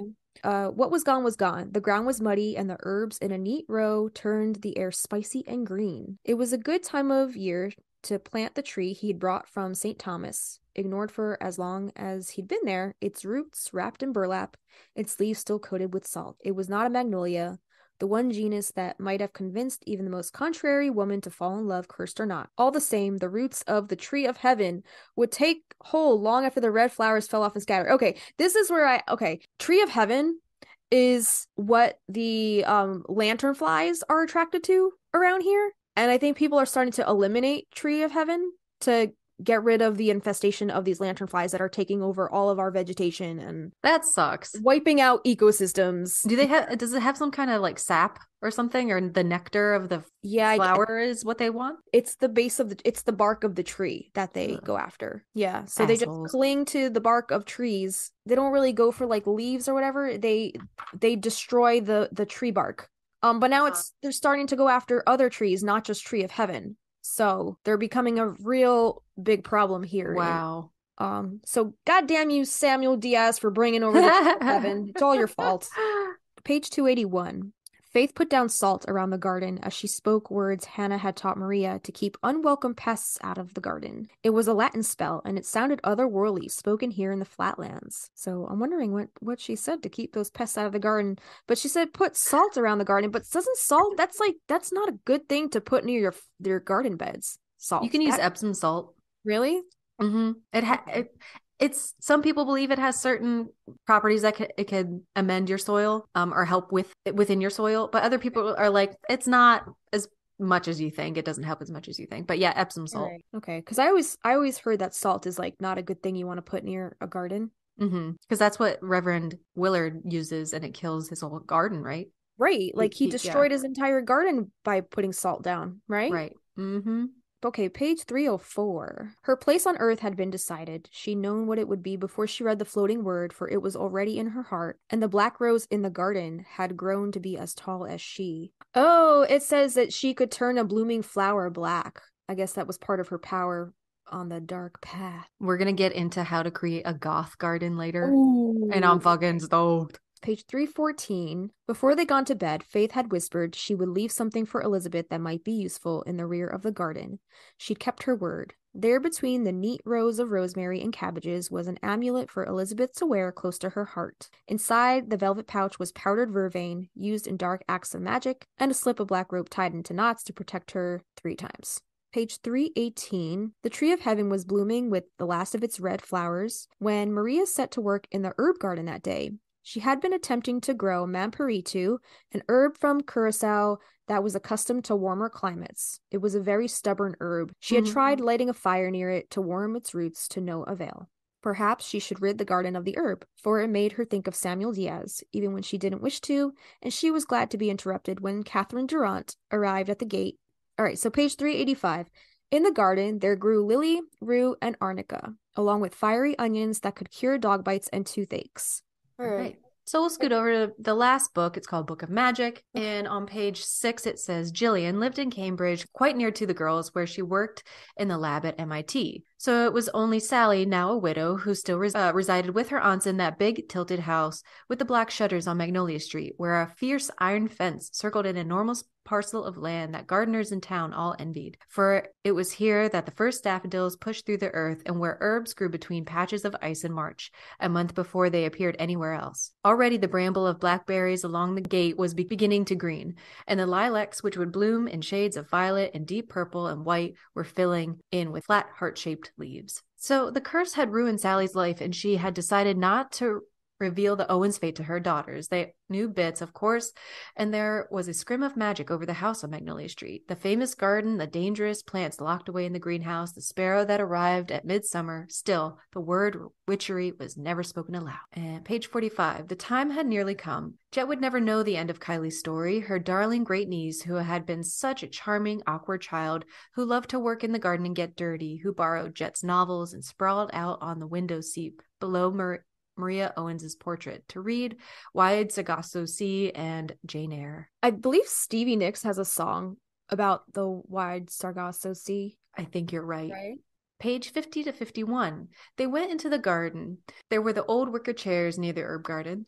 There was the beehive, empty now. Long ago, their Aunt Isabel had raised brown and white chickens, and they'd loved to collect the blue speckled eggs, warm in their hands. They'd had a dozen cats, every single one black, but all had grown old and died. The greenhouse was padlocked shut and the cloudy glass shone. Everything was white as parchment in the light of the moon. Page 147 to 148. When Antonia stopped to check the house on Magnolia Street, she found the Merrill brothers at work in the garden, which was already wildly overgrown with plumy weeds and a dense tangle of thorny vines that would leave a gash if a person weeding wasn't careful. The brothers softly cursed the thorns as they piled up bundles of branches that would later be tossed on a bonfire. But when they caught sight of Antonia, their dispositions changed. Our last one here is on page 250. She opened the window and breathed more of the fragrance, then realized what it was. The lilacs in the garden down below were in their last bloom, a pale purple gleam in the dark. Franny was reminded of something Jet had told her every year as they worked in the garden together. Where there were lilacs, there would be luck. So I know we derailed a little bit, but it's all for the context of the story because there's so many tiny little avenues and it within this bigger web of story that we want to learn about and talk about. So thanks for sticking that out with us. And we're going to continue on after our break. What do we got after? We're going to do, I don't know if we're going to do a card pull. There is actually a garden gate card of the Inner Witch Oracle, so we're gonna read about that, and then we're gonna talk about our kind of like our own experiences with gardening and our own little sacred rituals that we like to incorporate into our own gardening. Yeah, and then we're gonna just let you know how to, if you want to incorporate some magic into your gardens, a little basic outline of how to do so. And we're also going to talk about creating sacred space, if you want to incorporate elementals, how to do things maybe on a budget, and more, like lots more. So stick around, right? And we'll be right back. Hey, little witches! Stina's here. We're excited to announce that we will be hosting a very special Beltane candle-centered ritual with Joseph of Grounded by the Moon. Joseph's practical magic candle will be specially connected to our Beltane ritual. These candles are handmade with love and intention and dressed with lavender, rose, sage, and rosemary, and a honkin' chunk of tiger's eye, and they're charged under the light of the moon. Don't miss out on this opportunity to connect with the energy of the season and experience the magic of Joseph's candles. Join us for our Beltane ritual, written by Joseph of Grounded by the Moon and hosted by us, the Stinas, exclusively on our Patreon at patreon.com/Magnolia Street Podcast on May 1st. Our group spell will be available via pre-recorded video to our $8 audio-visual tier, and a written version will be available to our community members through our $5 tier. But Joseph's special candle offer will be available to everyone listening. Visit his site, groundedbythemoon.com, and use the coupon code PRACTICALBELTANE for 10% off your candle at checkout. Available now through May 1st. Because after Beltane, that shit's gone. So go ahead to groundedbythemoon.com and get your Beltane candle today.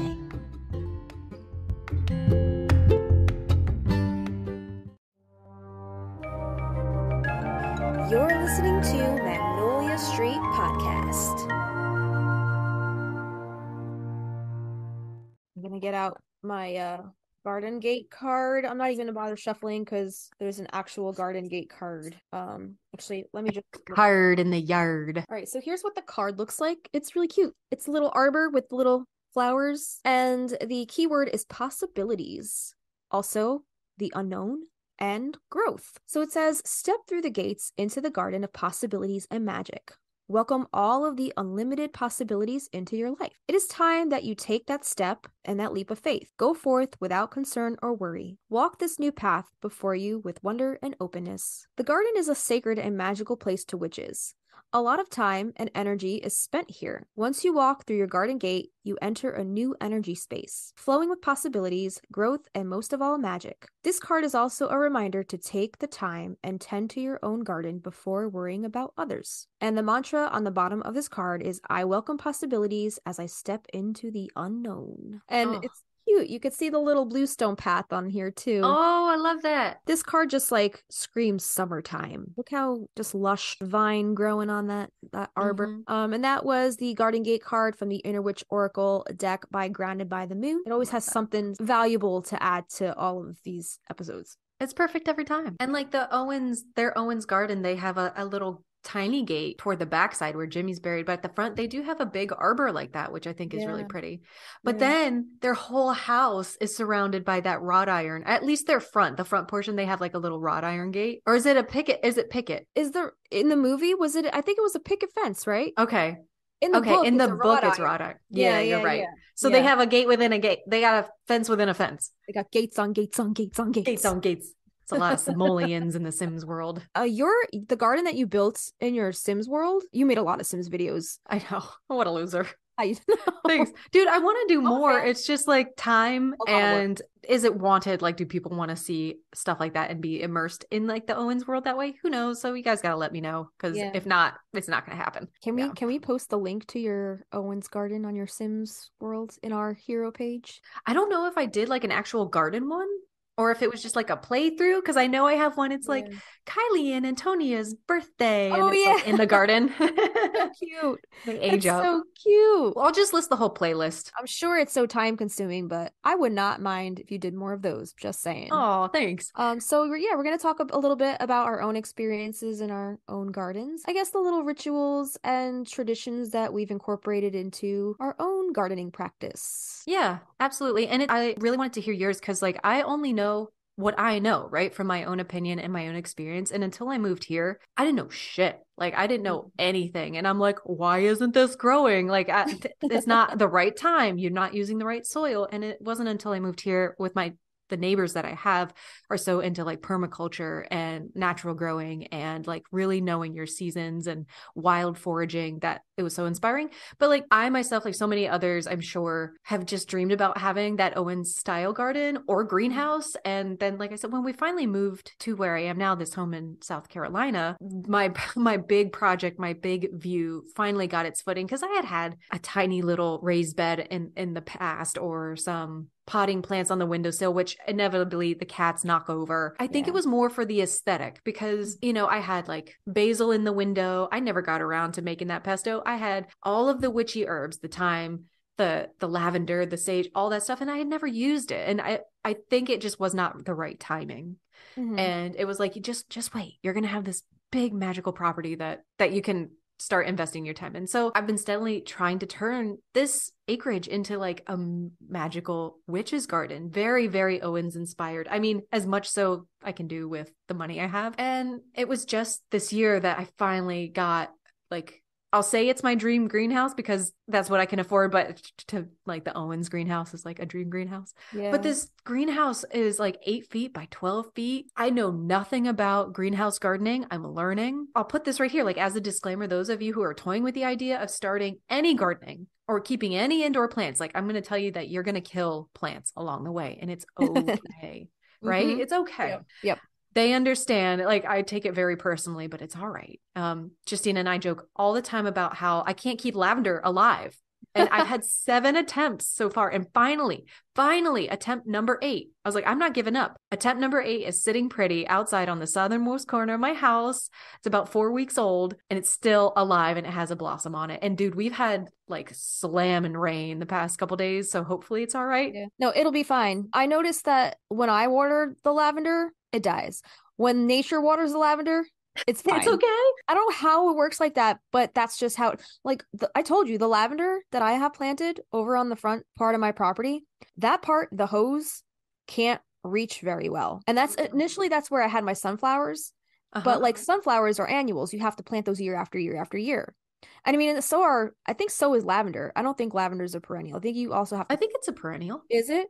Yeah, I'm Okay, pretty sure. We'll see this year if it comes back. It's dead right now because it's like friggin' blizzard outside my window. Oh no. But it did really well there for a really long time. So this past year, I was like, all right, let's not do the sunflowers this year. Let's do the lavender since that's the sunniest part of our entire property. I want to see how it does because lavender loves to be thirsty. Just set it and forget it. I think maybe once or twice I probably brought the hose over there, but for the most part, I just let nature kind of do its thing. It did awesome there.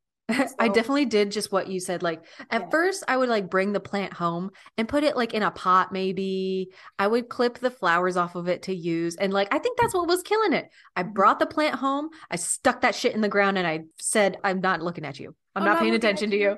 Like you were like, just ignore it. Yeah. And that's what I've been doing. And it's fine. It's happy. It worked, right? Yeah. Yeah. It likes to be thirsty. I've learned because I've in the past, I've put lavender in pots and, I think I would just overwater it. Because I'm like, oh, it's a plant. It wants to be watered. No. Right. Leave it alone. You have to put yourself, and I don't know if you told me this, but you have to like imagine where this plant comes from. And it comes from like the Mediterranean cliff sides that are arid. It's dry. It's so sandy and sunny. So yeah. Yeah. Especially if you're going to put it in a pot, put it in a clay pot. So that shit can drain. Anyway, I can only speak from my experience and speak to like what my goal is as far as my land. And really it's like that bountiful lush Owens garden.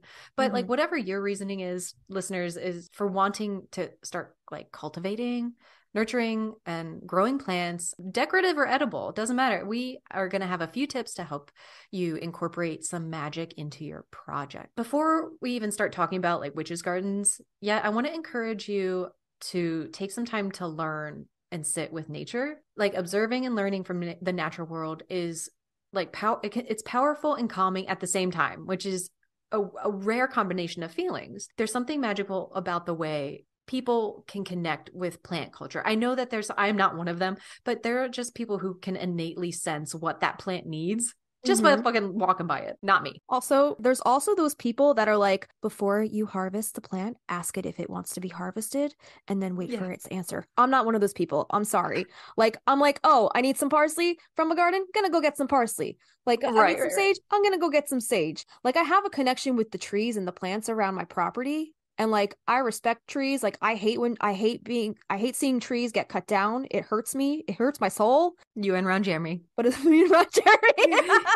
Yeah, exactly. But as far as like asking the plant if it wants to be harvested, like, and waiting for an answer to come through, like, I don't know if I have that ability to like being able to hear a plant tell me something, I don't either.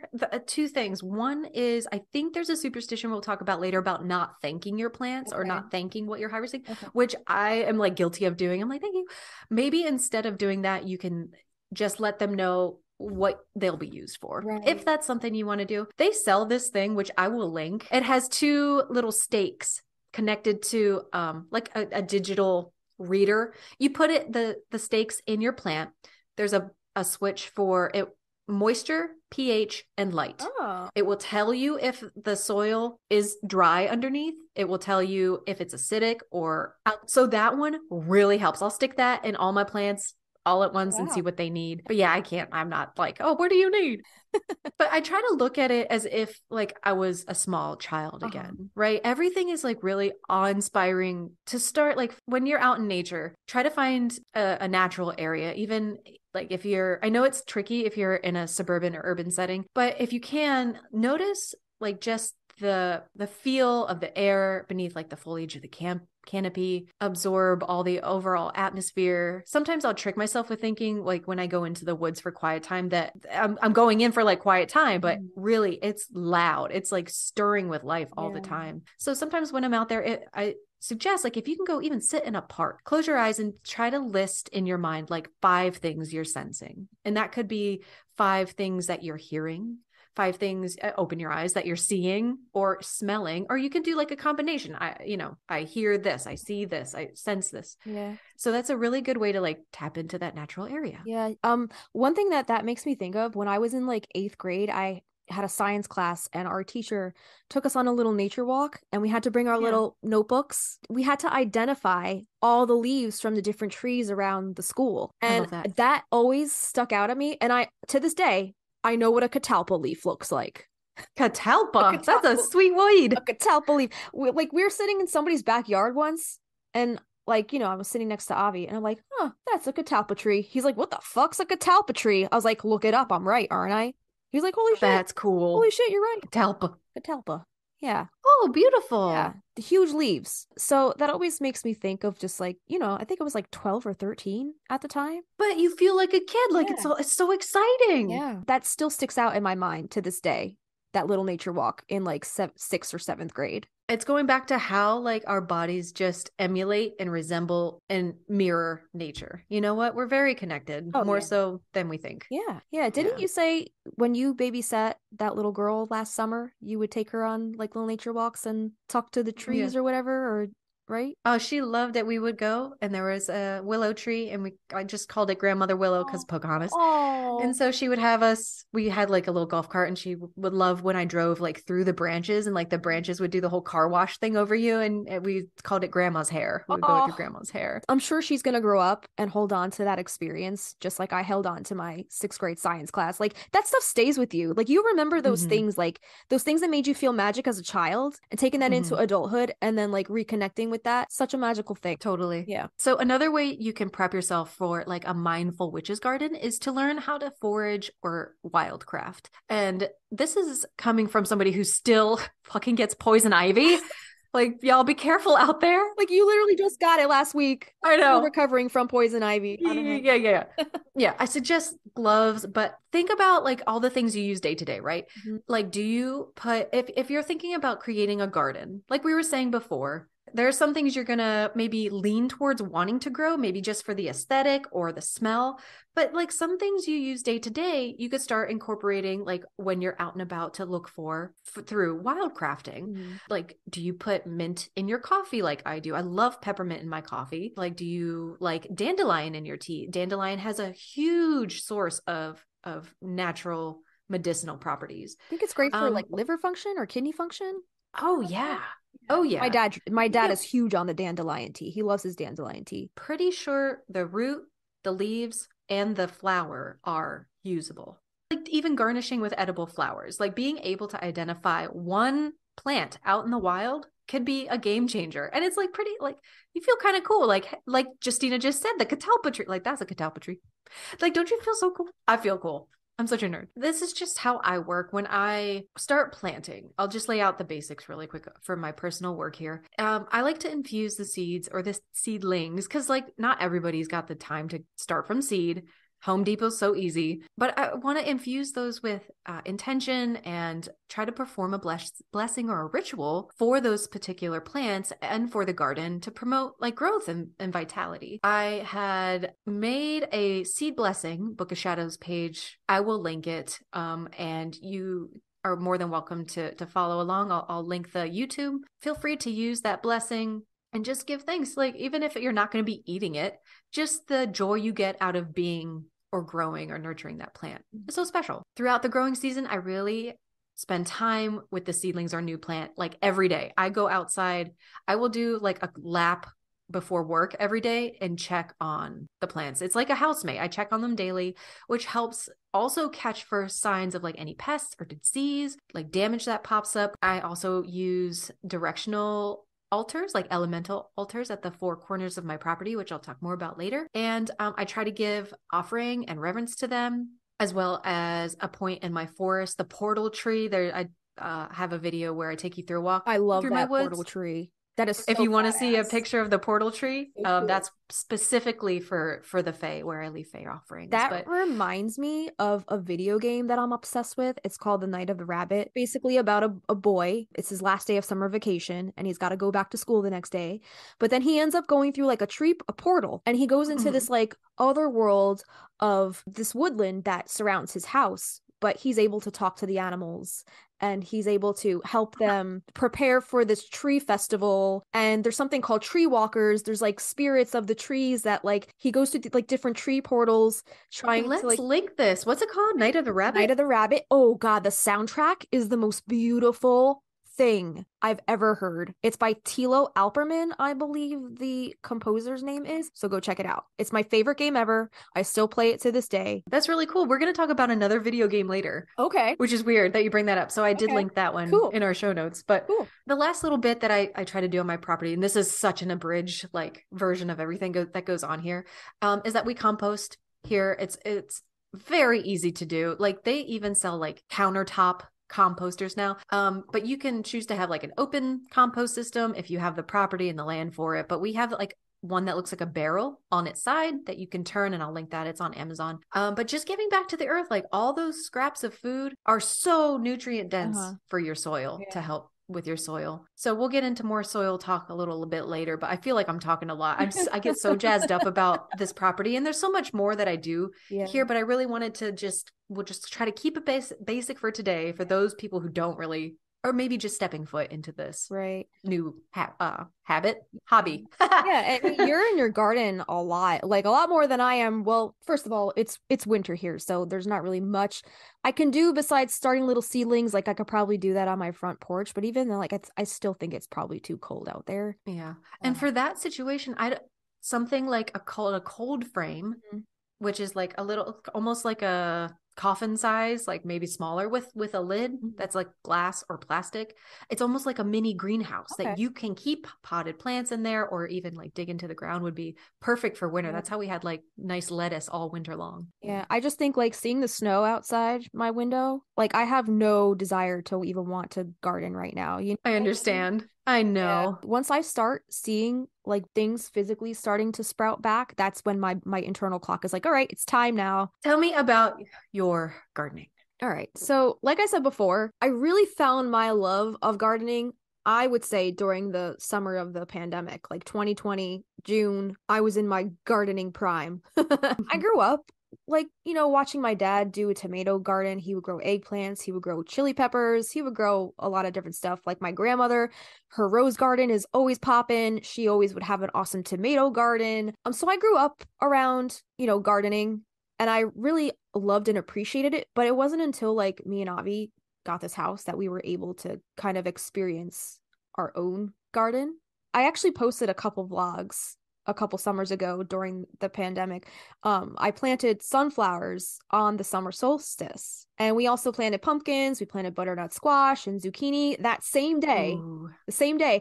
And some might consider that too late to plant things, but everything was pretty much in full bloom and in ripe, if not by the first harvest of Lammas, then definitely by the second harvest of Mabon. So planting things on or around the solstice when the energy of the sun is at its heightened peak really enables me to feel the energy and vitality of summertime. Everything is just lush and thriving. That's kind of been the tradition for me since then. Like I saw how well everything took when I planted it on the solstice. And then Lammas for me is always about checking in on the progress of everything that I planted around the solstice. And that's a time for me to just be in gratitude for everything that I was able to grow. And going through a global pandemic, not only toilet paper, but food scarcity, like that was a legit fear to me at that time. Sure. Like so many things were going through my head. I'm like, oh my God, what if there's no fresh fruit or fresh vegetables at the market? Like, what are we going to do? Scurvy. Yeah. People were stocking up on canned goods, but I was like, how, like, I know that could sustain you for a while, but like, there's no nutritional value in a lot of that canned stuff. Eating fresh for us during the pandemic was a priority. So it was important for me to try my hand at growing my own fresh veggies, or at least start to learn for survival tactics alone, in case the shit really hit the fan and, we really couldn't find food, because there were rumors going around. Like, you never know. Avi learned how to make sourdough bread. We had our little homestead, everything minus the chickens. And that same summer, Avi actually built a raised garden bed. He built it out of cedar. That's sweet. Yeah, he built it out of cedar.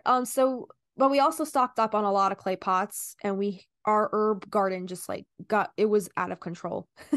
So the deck on the back of our house, it just like became this little herb garden oasis. Mm-hmm. And we filmed him making the cedar garden bed, which like I still have that on a hard drive somewhere waiting to be edited. So I'm thinking maybe this is the year. Maybe I need to just edit that together and put it up there, because that would be cool. I want to see it. Yeah, it was great to see him put that together. It was really cool. So it's all about making the best of what you have. Like, you can transform even the tiniest of spaces into a thriving oasis. So another element that I love to incorporate into my garden space is the presence of, you mentioned before, like working with the fae, the presence of fairy gardens. I also, there's a YouTube video up on my channel about me creating my first fairy garden. Avi got for me that Valentine's Day. He got me a little fairy garden kit. So it comes with like the little house and they're like little mushroom stakes you could just put into the dirt, and it came with its own little path, like little, not bluestone path, they're like little wood, like a little stepping stone. Yeah, a little stepping stone path, a little bridge, a little house, a little bench. So I created my first fairy garden, and I put that video up on my YouTube as well. And I can link all of these vlogs and videos below, just so you guys can see how I kind of pieced my garden together. And it's all a work in progress. It didn't all happen overnight. Don't overwhelm yourself, because gardening can become very overwhelming if you let it. So just focus on one area at a time, and before you know it, it'll all come together, and you'll have the magical Owens inspired garden that every witch aspires to have. So yeah, the fairy garden has become a tradition for me every year. So what I like to do, I like to plant like bright colored flowers to kind of attract not only pollinators but the fae. And also that they love any kind of like creeping moss or like a purslane. I planted a really beautiful purslane the first year, and it kind of like cascaded over the pot. It was really pretty, but so pretty. It is invasive. So just definitely make sure you create your fairy garden in a pot. So working with the fae, just make sure you definitely leave them offerings so you can stay on their good side, so they can help you create a nice thriving garden, because they can be tricky. And if you're not good to them, they can also fuck your shit up. So good to your fae. They love when you leave them like sweet little treats like honey, or like a little fresh rainwater, or some almond milk, or juice from sweet and ripened fruit. And you can serve that to them in a little seashell dish, or like a little acorn cap. But the important thing is to oh my God, cute. Right? Isn't it so cute? But the important thing is to stick with natural elements only for them. You don't want to serve them any of that stuff in like plastic or anything like that. So that's the only thing.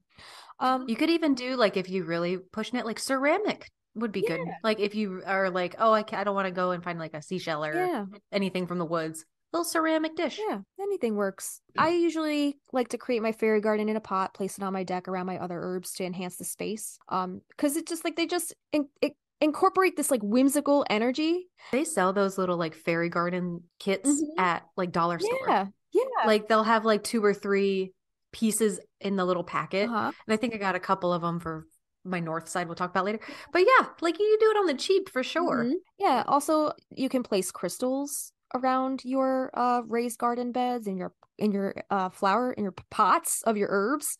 You can place any kind of crystals, as long as they're weather resistant. Any kind of like selenite or anything that can be exposed to water, you don't want to put anything like that outside. But like, the crystals that won't dissolve in water. And also, one other thing that you can do to raise the vibration of your garden space: wind chimes, anything that kind of like makes a tinkling sound to attract the fae and just keep that energy nice and clear. Because even though it's an outdoor garden and you constantly have it exposed to the elements and it's constantly refreshing itself day after day with, rain, whatever, that sound bath is nice to your Oh, plants too, right? sound bath. Yeah.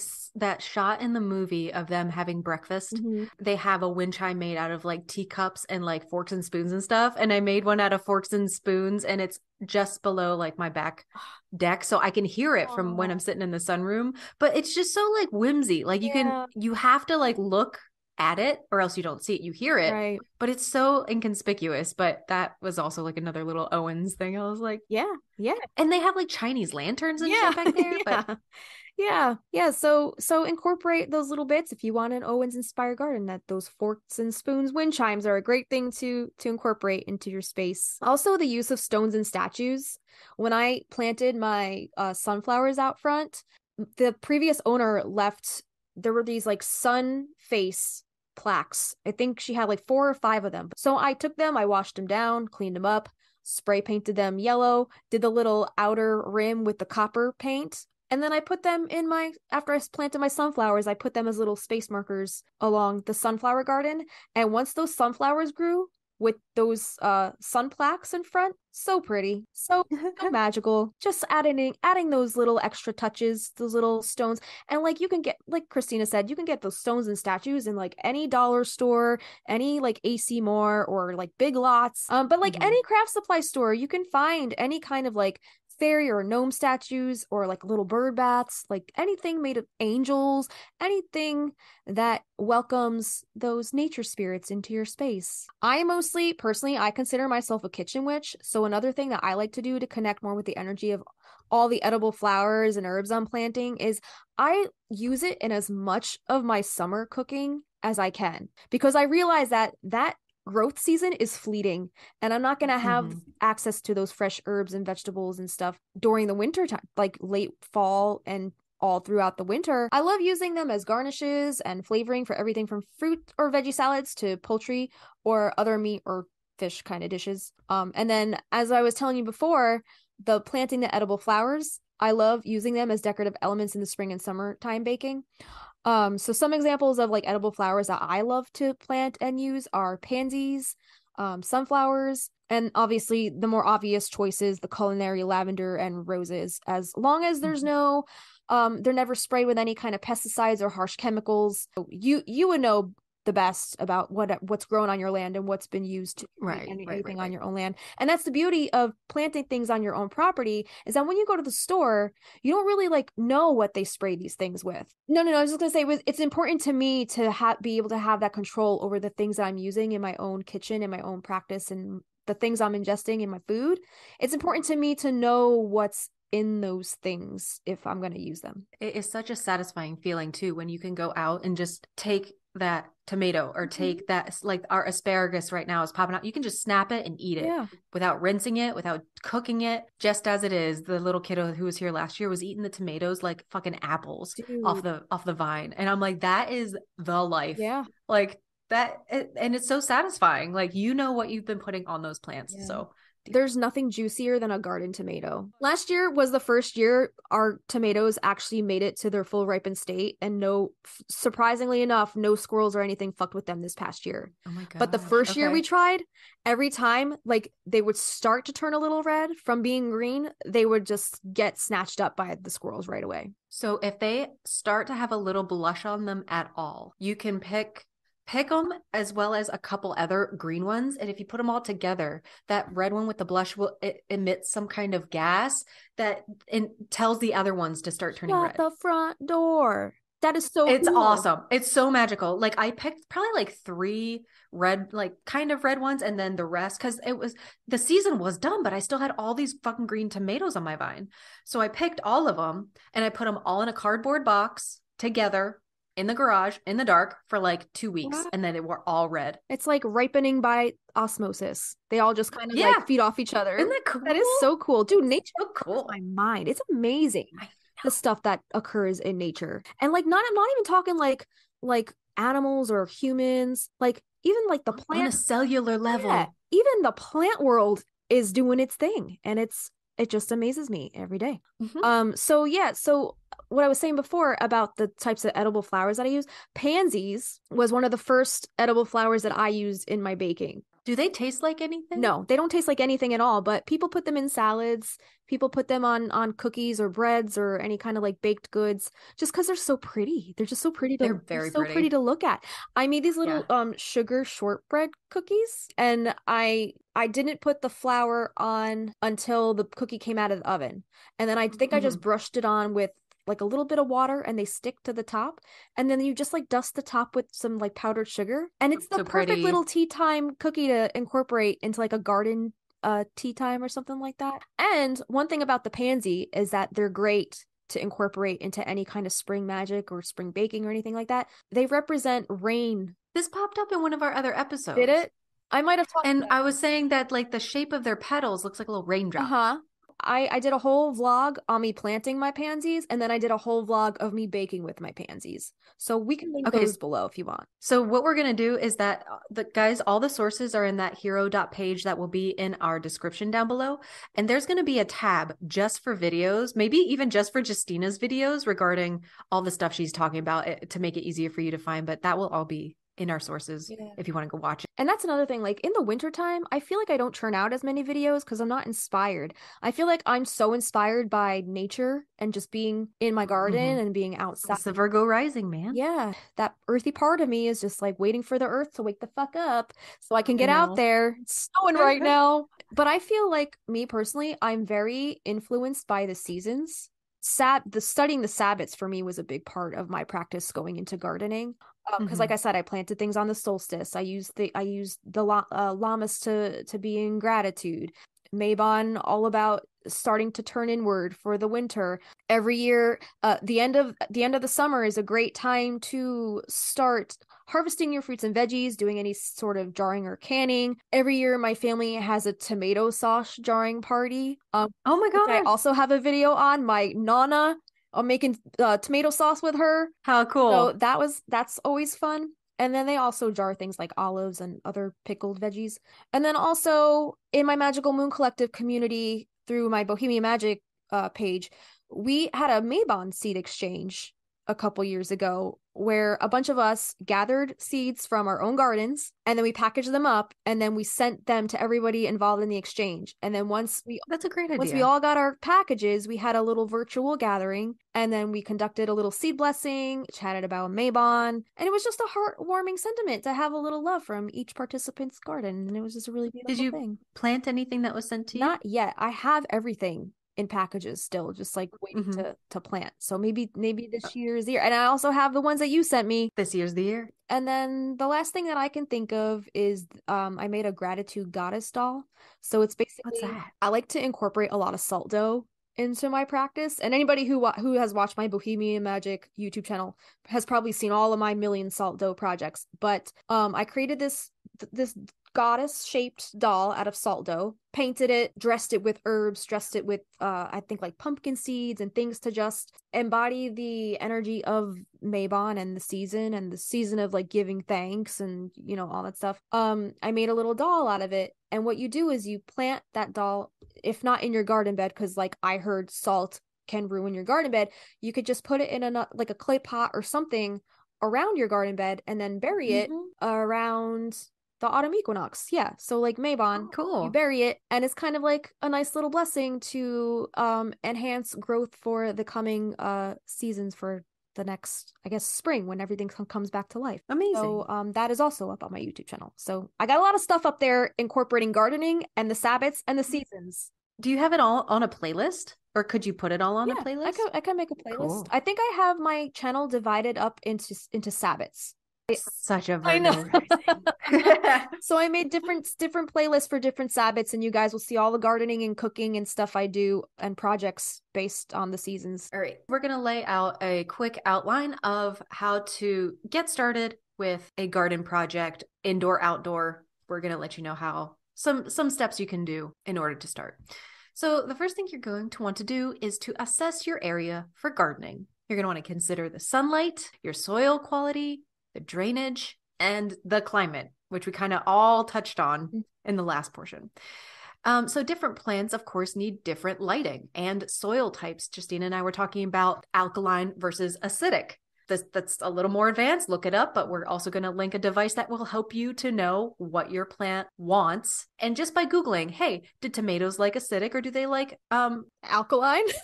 alkaline. So, but most plants, not all, will want direct sunlight of some kind, but look up what your plant likes. And usually if they want direct sunlight, you're going to want to look at a map and find the southernmost point of your house. The place that faces south will get the all day sunlight, right? That's where you want to plant your lavender, by the way. That's exactly it. Mm-hmm. There's a really cool app called Sun Positions and Paths. And I just found this, and it's an application you can put on your phone that senses your location, and then it shows you summer, winter, and where the sun is now. It shows you the path of the sun going over your property. So then you can judge where is the best place to put your garden, whether that tree way over there is going to cast a shadow, in the dead of winter because the sun is lower on your plants. So consider that. And we have a few other apps later that I want to get into that are really helpful. I had a question about that app, the Sun's Positions and Paths app. Does that do it by flower? No, it does not. No, usually you can just Google how many hours of sunlight that flower might need. Okay. So real quick, before planting new plants and flowers around your property, it's a good practice to just take some time to acknowledge and learn about some of the flora that already resides and grows wild there. We mentioned this app on our latest episode where we talk about tea. And this isn't sponsored at all, but I think it's worth mentioning again because I'm personally obsessed with it. I remember when I discovered this app, I was walking around to every single plant on my property, identifying everything. So basically, you take a photo of any plant or flower on your phone, and then the app uses AI technology to generate an informational profile. And it could tell you if it's poisonous, it tells you the genus and species, it tells you the scientific name, tells you what it's used for. So I was learning all sorts of plants and flowers that I didn't even know existed on my property. I think I used that in the past, but I use Google Lens now. Okay. I just click it open on my phone and it will do the same thing, but it pulls the information from everywhere online. Yeah.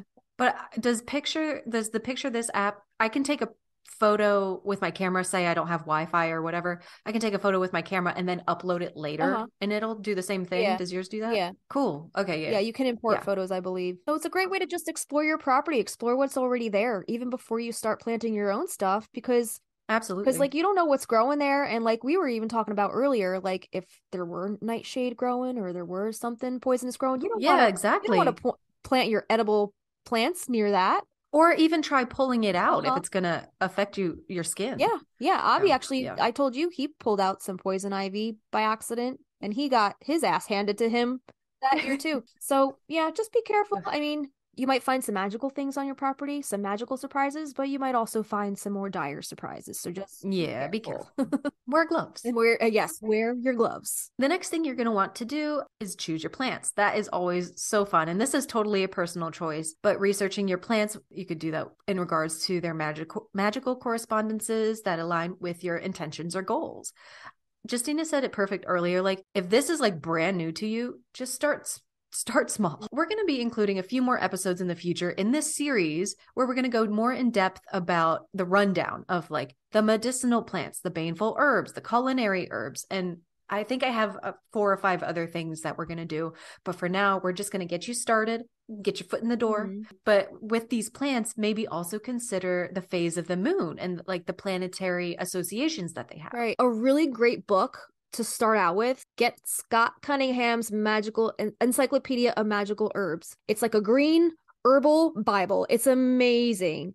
Especially if you're looking to incorporate magical correspondences, gods and goddesses, deities, I think even planets. I think it gives you a little rundown of all of that stuff with each plant included in this encyclopedia. So that's been my go-to whenever I need to see correspondences and magical workings of each plant. This has been my go-to book. So definitely pick up that book. We'll link it in the description below because it's just a great book to have to do all that with. On a lot of the sites that I was looking at for this topic, that book had popped up numerous times. I'm linking it right now. One of my faves. It's a classic. That's an old book. So next you're going to want to tend to your soil. You're going to want to prepare your soil because If you're like me, you thought you could just put something in the ground, let it do its thing. It's a plant. It's going to grow. Mhm. Not really the case. So personally, I try to avoid tilling when I can. I know Justina's going to tell us about some reasons in which you should do so, but simply removing that top layer or getting as much of that top layer of grass off before starting your garden bed, and loosening the soil beneath it with a shovel to get that airflow in, is usually what I do. So some reasons why you might need to absolutely till is if you are trying to get rid of an invasive species. It's like, for example, like we had to get rid of the previous owner of this house planted all these beautiful African lilies. I mean, they were beautiful when they bloomed, but for the most part, they just looked like weeds. And the deer would eat the heads off of them as soon as they did bloom. So almost all the time, it just looked like a mishmash of bullshit, like on the like in that garden bed. So I was trying to pull these fuckers by hand. Not worth it. We got a tiller. We tilled all the lily bulbs, and then also across the driveway, we had a whole patch of English ivy that the previous owner probably just planted there because it's low maintenance. You don't really need to do anything to keep English ivy. It's low to the ground, but it's not conducive to any sort of productivity, and we wanted to plant productive stuff there. Like we planted our squash, we planted our zucchini and our pumpkins and sunflowers and our lavender. All that stuff is over there where that English ivy was. It's a really good point. We had to till all of that out to get those, because those ivy roots run deep. Yeah. I'm thinking that's why I said, like, in my personal space, like I had all this open grass and I'm like, how do I get this to be like nourished soil? Right. And there was nothing there. So all I had to do was, I'm going to tell you a way shortly of how to do that. But yeah, something like that is not worth breaking your back. Right. No, and I did at first. Like I started doing it by hand, and then Avi comes over and he's like, why are you doing that? Let's just rent the tiller. I was like, good for him. Avi, bless.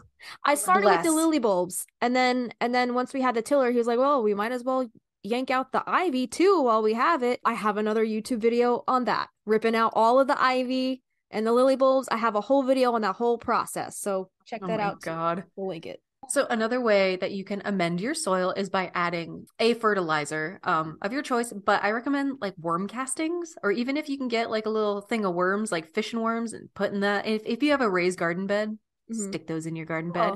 And you can even dig, like I've seen a DIY where you can take one of those mesh trash cans and you dig a hole in your garden, put the mesh trash can in, put some, vegetable scraps, green matter, brown matter, dump those worms in, cover them up like all the way up. And then you can keep feeding them. They stay in your garden bed. They eat that stuff there. That's like their little feeding trough. You can uncover it, put your table scraps in, cover it back up, and the worms just take care of your shit.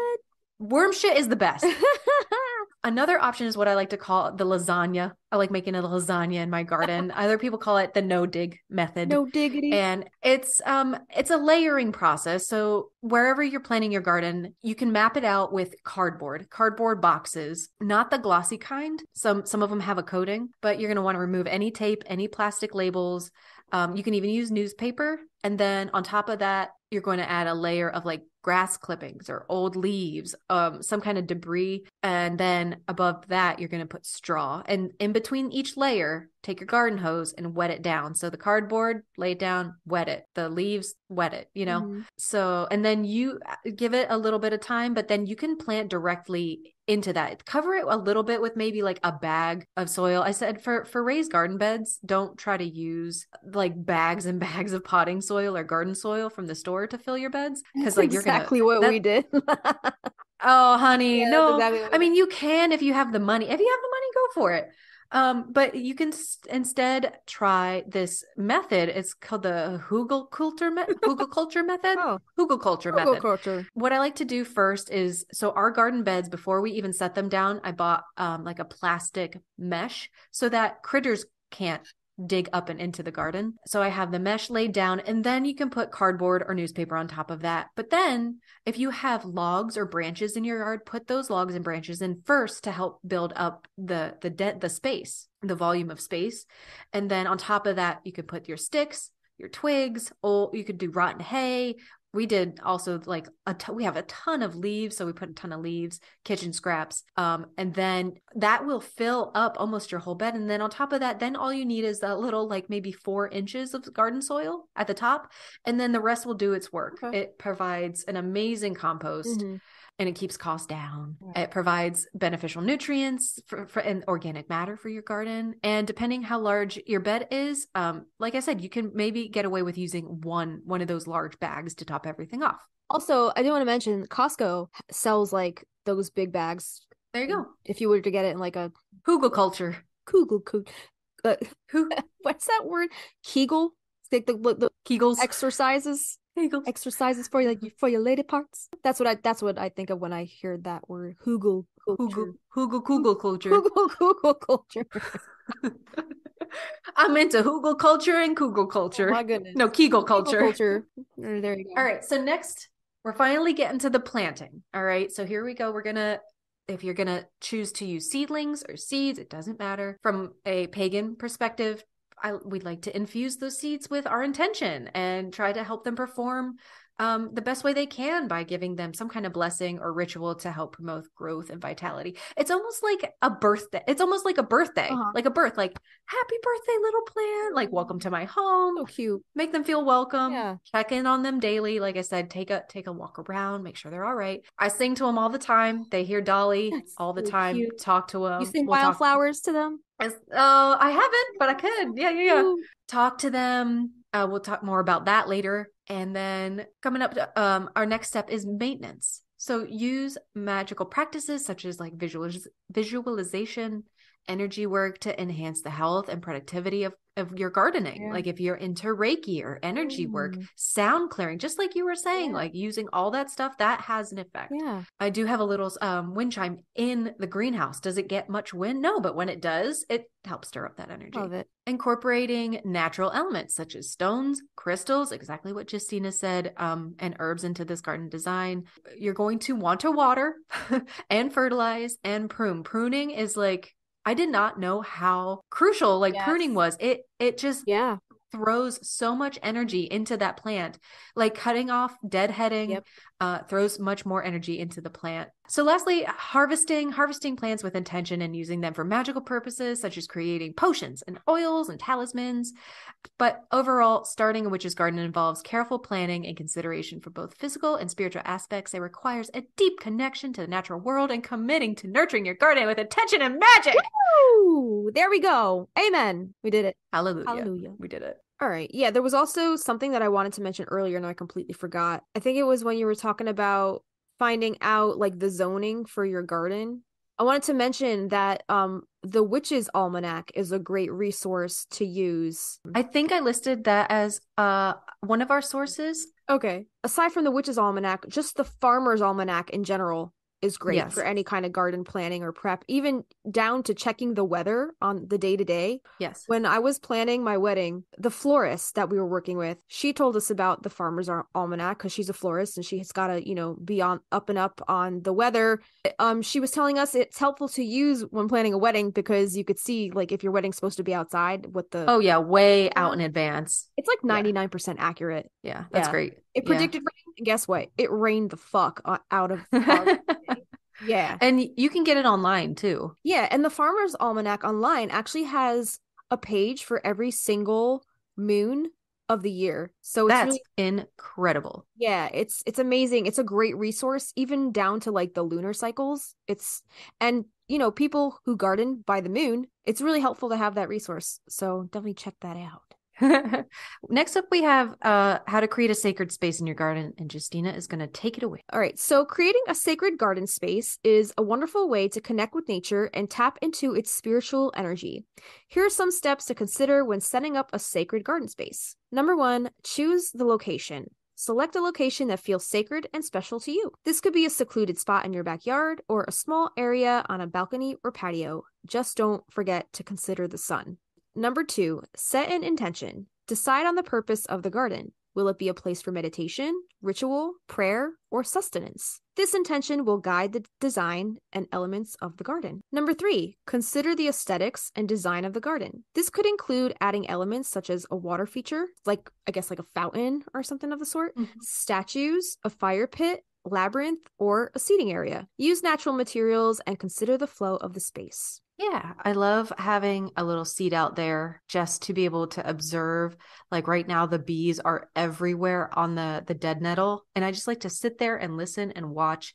But it's just a great way to observe what your garden's doing and how it's feeling and talk to it. Yeah. Yeah, I love that. Last year we had a little, I think a goldfinch. We had the milk thistle on the side, which is a huge pollinator, and it would flutter from the goldfinches over to our roses and our echinacea, and it would just go back and forth like between my driveway on both sides of my driveway, and it was just so cute. And I have a little seating area on my front porch, and I would just watch it every day. It's so cute. And did the same thing every day. All right, so number 4, select plants that align with your intention and create a sense of spiritual connection. Consider using herbs, flowers, and plants with spiritual and magical properties. And again, check out Scott Cunningham's Encyclopedia of Magical Herbs for all of those magical properties. Number 5, incorporate symbols and sacred items into the garden. This could include statues, crystals, symbols, and offerings. Also, if you want to incorporate like symbols or like rune symbols, you could like find like regular like river rocks and paint little sigils on them, put sigils all around your garden, or you could even carve some in like some kind of like clay or anything that won't like dissolve in like rainwater. Make sure it's weather resistant. But if you do want like a short-term blessing or like a short-term something maybe you want to do every full to new moon, you can use the cascarilla powder you and I were talking about earlier. I've used that to draw on my trees. Oh wow, and do a big sigil on my tree, and then when the rain comes, it's gone. You know what I mean? And it takes it, then that sigil is taken down into the earth, into the roots by the rain. So I think that's pretty cool. Yeah, it goes on like a chalk kind of. Right. Nice. All right. Number 6, designate a special area in the garden as the sacred center. This could be a small altar or a special spot for meditation or ritual. And we'll talk a little bit more about this in a bit. So number 7, honor the garden. Regularly tend to the garden with love and care. Show gratitude and respect for the plants and the natural elements of the garden. And that goes for the bugs as well, right? I know a lot of people like to kill bees, but pollinators, leave them alone. Oh, and then creating a sacred garden space is a personal and unique experience. Allow your intuition and spiritual connections to guide you as you create a beautiful and meaningful space that reflects your spiritual path and beliefs. But Justina, what if I don't have any money? What if like I'm real tight on money? Well, if you don't have any money, I guess you're going to have to work on a budget. That's something. Okay. How can I do that? Well, if you're on a budget or you don't own land, there are still ways to create a sacred garden space. So here are a few ideas. Number 1, use potted plants. If you don't have access to land, you can create a sacred garden space using potted plants. Each pot can have its own connection to the turning wheel of the zodiac or phase of the moon. Add natural elements such as stones, feathers, acorns, crystals, or seashells to your garden space. We talked a little bit about this a little earlier. You can find these items in nature or purchase them inexpensively from craft store. I love those like little like glass gems, like those little beaded gems. Just like around. The ones you play like Mancala with. Yeah. yeah. The old lady gems. So those are so cute.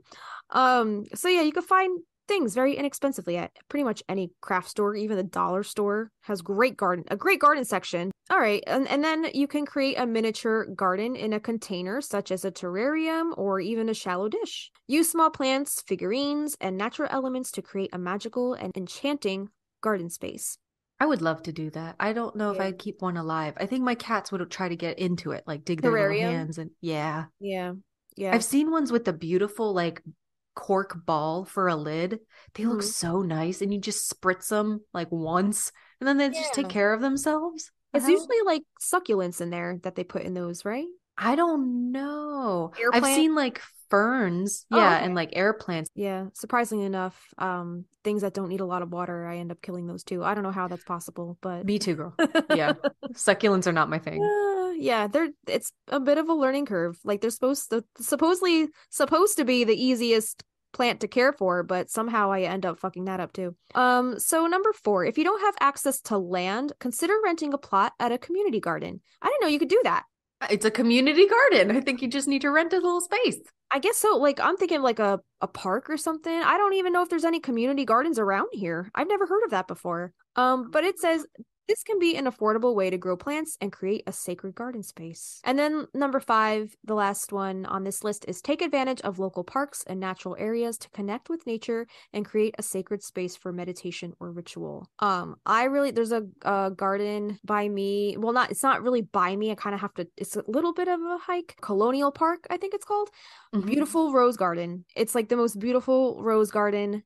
And I used to visit it a lot. I haven't really gone back in a while, but I actually shot a music video. They also have a beautiful perennial garden and a beautiful like a gazebo, and they have beautiful just like plants everywhere, just growing. It looks like they're growing wild, but somebody's upkeeping these things. Yeah. But they're gorgeous, and I try to make it a point to visit like once the weather starts getting nice, and they have like nature walks and stuff there. So I usually like to go check that out when I get a chance. And that is like the perfect spot before when we were talking about like just sitting and listening to like get yourself out into a spot of nature. Bring a little notebook. If you draw, bring a little journal to sketch in, because I know the public parks near here too their flower collection, their plant collection is huge. And just pick a plant, use that app that Justina was talking about to figure out what it is and spend time drawing it, and just learn about it that way. Yeah, I would go to the rose garden and just write poetry. I'm so in touch with my feelings and emotions. Yeah. All right, so in conclusion, remember that creating a sacred garden space is about connecting with nature and tapping into its spiritual energy. You don't need a lot of space or money to create a meaningful and magical space that reflects your spiritual path and beliefs. Use your creativity and intuition to find ways to create a garden space that works for you. I'm just trying to think. I know there are websites like the Penniless Pagan. I don't know if they have a topic on gardening on a budget, but it is very easy to do. Mm-hmm. Through the dollar store. Even plants, like, you didn't hear this from me, but like if you're out and about, there are some plants that are so easily transplantable. Mm-hmm. Like if you want to start that way. Yeah. I'm not saying. Yeah. To get yourself started. Yeah, I think I'm picking up what you're putting. You pick it up. Yeah. So if you're like Justina and I, we like to incorporate the elements. And for those of you listening who don't know, who just really listen for the practical magic stuff, the elements are earth, air, water, and fire, and they correlate or connect with north, east, south, and west, the cardinal directions. And they each have different attributes. So you can incorporate the earth, air, fire, and water into your garden space, and this can add powerful spiritual dimension. So some ideas you can include, and I'll get to what I have included in my directional corners on my property in a little bit. But for earth, you can use natural materials such as stones, pebbles, soil to create the grounding energy in your garden. It is the element of earth there already, right? So just planting those herbs, flowers, the trees to connect with that nurturing energy of the earth, and incorporate statues or figurines of earth deities such as Gaia or Demeter. So I guess I'll do it as we go along. So for my earth facing north, the north side of my house over there, I was able to find these pillar pieces of wood, like a column piece of wood that the top is cut at an angle. And I haven't yet, but what I want to do is paint that top slice of wood green and incorporate like the earth triangle, that sigil, and some flowers, very earth elements. I want to paint that, but that stands there. I also have a small green, like glass votive. I have a little fairy garden over there for the gnomes. I guess it's a gnome garden. I have a little gnome garden that sits over there as well. And I just like to decorate it with the pine cones that fall, or any flower that I pick like out and about on my daily walks. The little one that I was nannying would play over there all the time, which it does not bother me. Like, it does not have to be or keep as a pristine thing. It should be enjoyed. So I think I have a wind chime. I have one wind chime at each of my 4 corners. So then if you're going clockwise, right? The next one would be air. That is the direction of east. I don't work too much with like the directions, so I'm just like taking this in right now. Okay. This always confused the shit out of me. Oh, why? I'm directionally challenged. Okay. So Okay. I love working with the elements, but I never really work with them in correspondence to what direction they're in, if that makes any sense. Mm-hmm. I knew I wanted to have the elements as part of my property. And at first I was like, I don't really know how to do this. And I had sat in as just a listener to the next priestess training that's going on. The one that I took is that there's a new class going on. And I sat in, and I think the instructor had mentioned her four corners because we did an exercise where we walked her property in some kind of practice. I don't remember what, but I was like, oh my gosh, that is perfect. My property is almost perfectly like north, east, south, and west. So it just felt natural. So the air element is connected to east, where the sun rises. It's connected to inspiration, the fae, the wind, all of those air. Yellow, I believe it. Yellow is their color. We won't get into the directions, but you can use wind chimes or bells to create a calming or soothing energy. Like we talked about earlier, it kind of helps break up that stagnation also.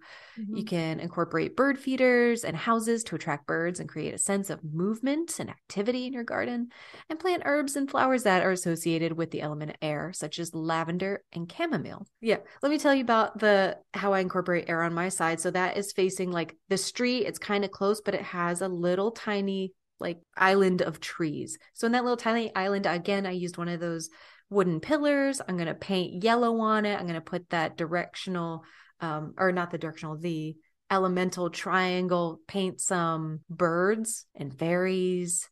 I have a small bowl over there that is in the shape of a sunflower. So you could put anything yellow. I have a sun catcher that's gold over there to kind of like break up the light, and another votive yellow little candle holder if I ever did want to sit there and meditate. It's really near the road, so I don't think I would. Yeah, you can paint bumblebees. Yeah, actually I have a little stake there that's like a decorative bumblebee. Like it's like this big. It's really cute.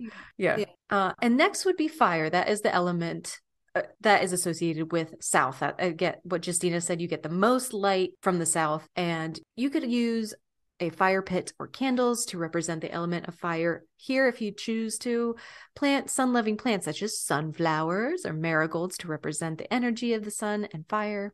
You can use red or orange stones or crystals to represent the element. So for my fire side, that is my back corner. And over there, again, I have a wind chime. It's more like a single red bell, and I have like a super red brick. It can be such simple stuff. I have literally a brick that my votive candle sits on. Yeah. And I have a little glistening sun catcher over there that's red too. Another one of those wooden pillars that I'm going to paint red with the elemental association on it.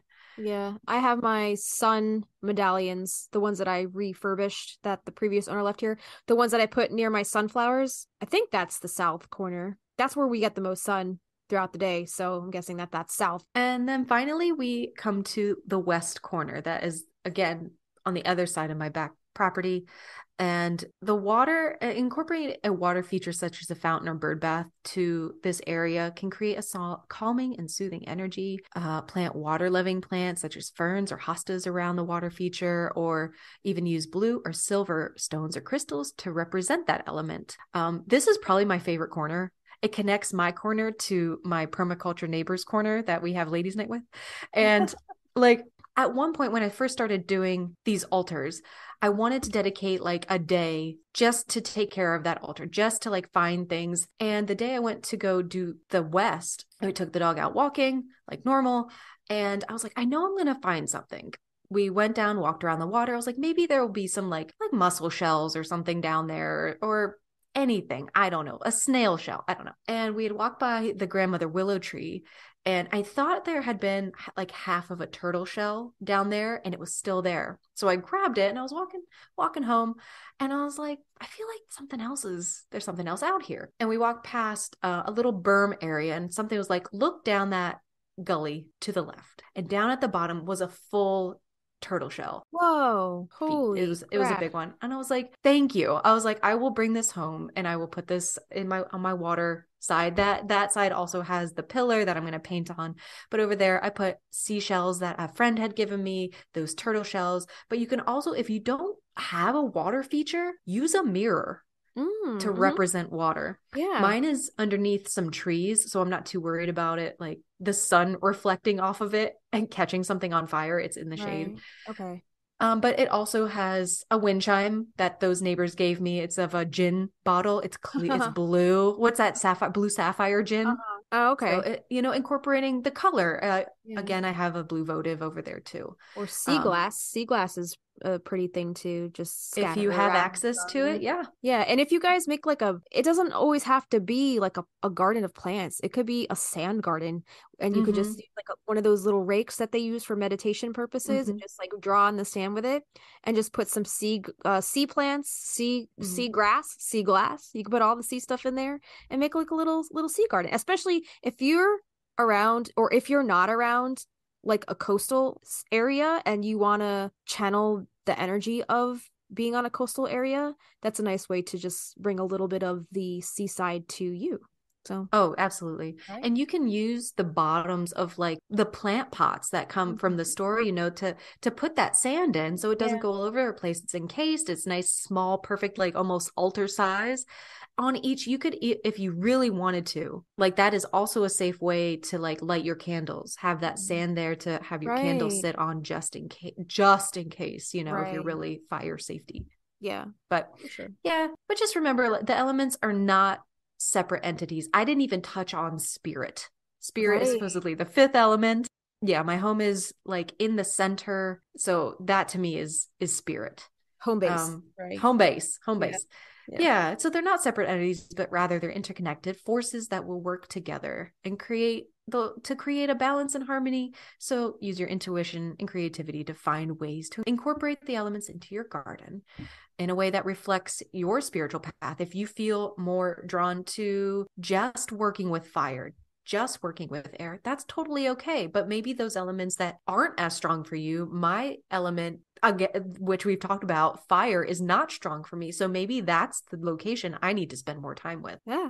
That's a good point. And like I've mentioned, the element that I feel the least connected with is air, and I don't have any air in my main three. Maybe it's somewhere else in my chart. I don't know, but I don't feel it. I don't feel the air at all. So well, you have the gift of gab, so maybe there's a little air in there somewhere. Maybe.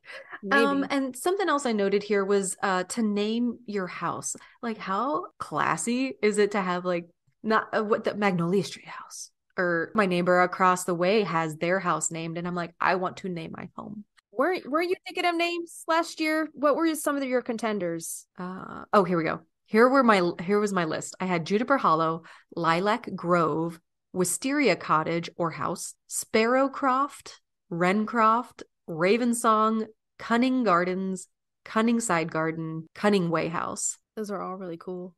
I think I'm gonna go with Blackbird House. Blackbird House. I just like the Croft. Ooh, Croft. Cool. Yeah, really it's cool. Like Lara Croft. She's a bad. I want to be her so bad. Yeah. But yeah, I love that idea of naming your little house, naming your cottage, wherever you reside, and you create all that magic around you. Why not give it a name, right? Mm-hmm.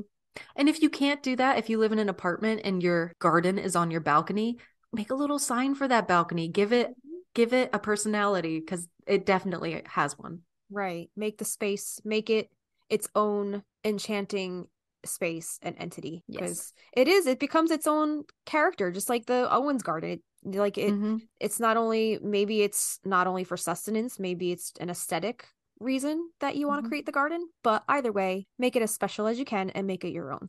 I feel like I did not even touch the beginning of elemental work within a garden, but that's okay, because we're going to have plenty more in the series, so it's all good. I think we wanted to do an elemental episode for each element and how it relates to, I guess, the movies and the movie and the books. That was one thing I think we had on our list that I think would be fun to deep dive on. Yeah, I agree. Okay. Alrighty, guys. So you heard all about our spiritual practice when tending to our own gardens. And after this break, we're going to come back with constructing a sacred altar, some witchy garden themes you can incorporate into different gardens around your property. Yeah, so we got a lot coming up, so stick around and we'll be right back. You're listening to the Magnolia Street Podcast.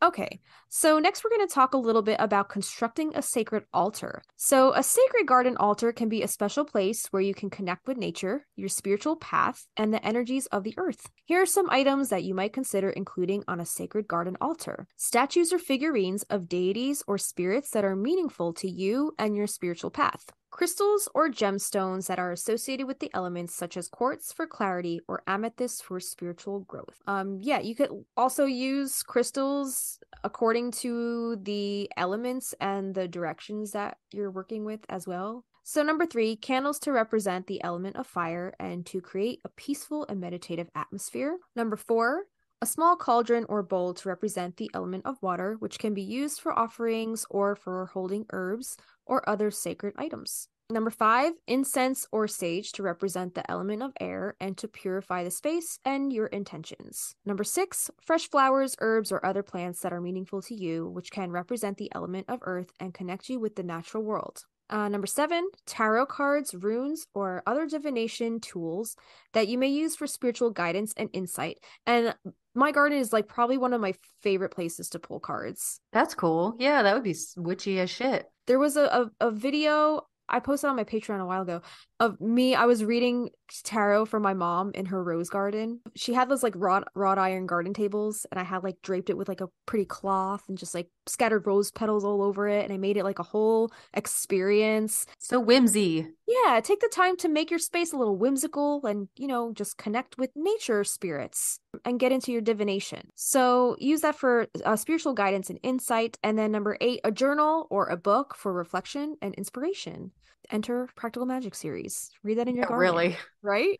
It's the perfect place to read those books is in your garden. Mm-hmm. But remember, the items you include on your sacred garden altar should be chosen based on your personal beliefs and spiritual path, and the altar should be a reflection of your own unique connection to nature and the divine. And if you do have a witchy garden that you want to share photos of with us, we would be more than happy to look at them and reshare. Yeah. We love that shit. If you give us the permission to reshare, we will love to reshare them. Yeah, and we're going to actually talk about some different witchy garden themes now. So, Yeah. Kristina, why don't you take us into some of these really cool themes that Totally. I'm dying to implement some of these ideas into my own garden. Yeah, absolutely. So this first one I have been intrigued with for a very long time. And it's the concept of a goth garden where you collect all the dark, all of the goth in one place. I love it too. I was trying to pull out some of the seeds that I have just to show you.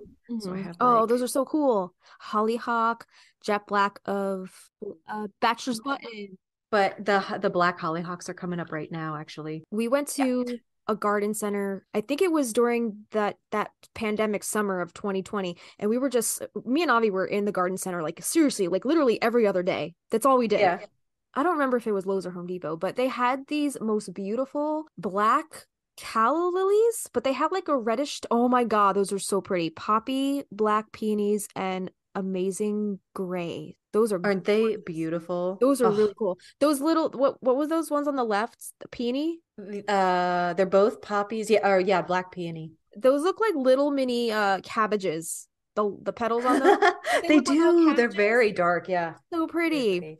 I threw calendula in that mix also, just for like a little bit of gold, like black and gold together. It looks so good. Yeah, that's a Halloween garden. So yeah, you guys were in there every day? Yeah, we were in there every day and we saw those and we were going to get them, but like we were just like, we just don't know where to put them. Our problem that we always run into is we buy things and we don't know where to put them just because like it's impulse purchase, and then it usually dies because we don't plant it quick enough because we're like still figuring out where we want to put it.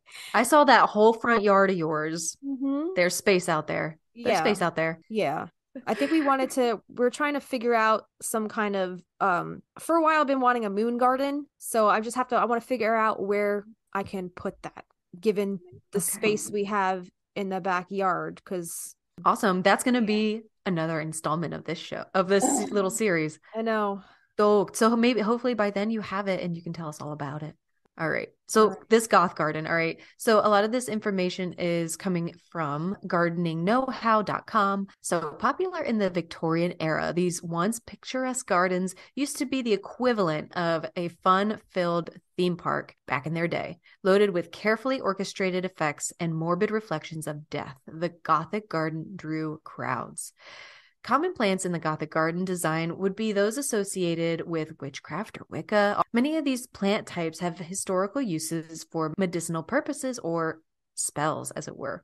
Some may even have popular names with their incantations like bullseye, dove's foot, and calf's snout. Native plants commonly found and used in Gothic gardens include more well-known types such as dandelions, chamomile, blackberry, and willows. Native plants can also help with inviting common Gothic critters into your area, such as toads, bats, and snakes, and more if you want them, I guess.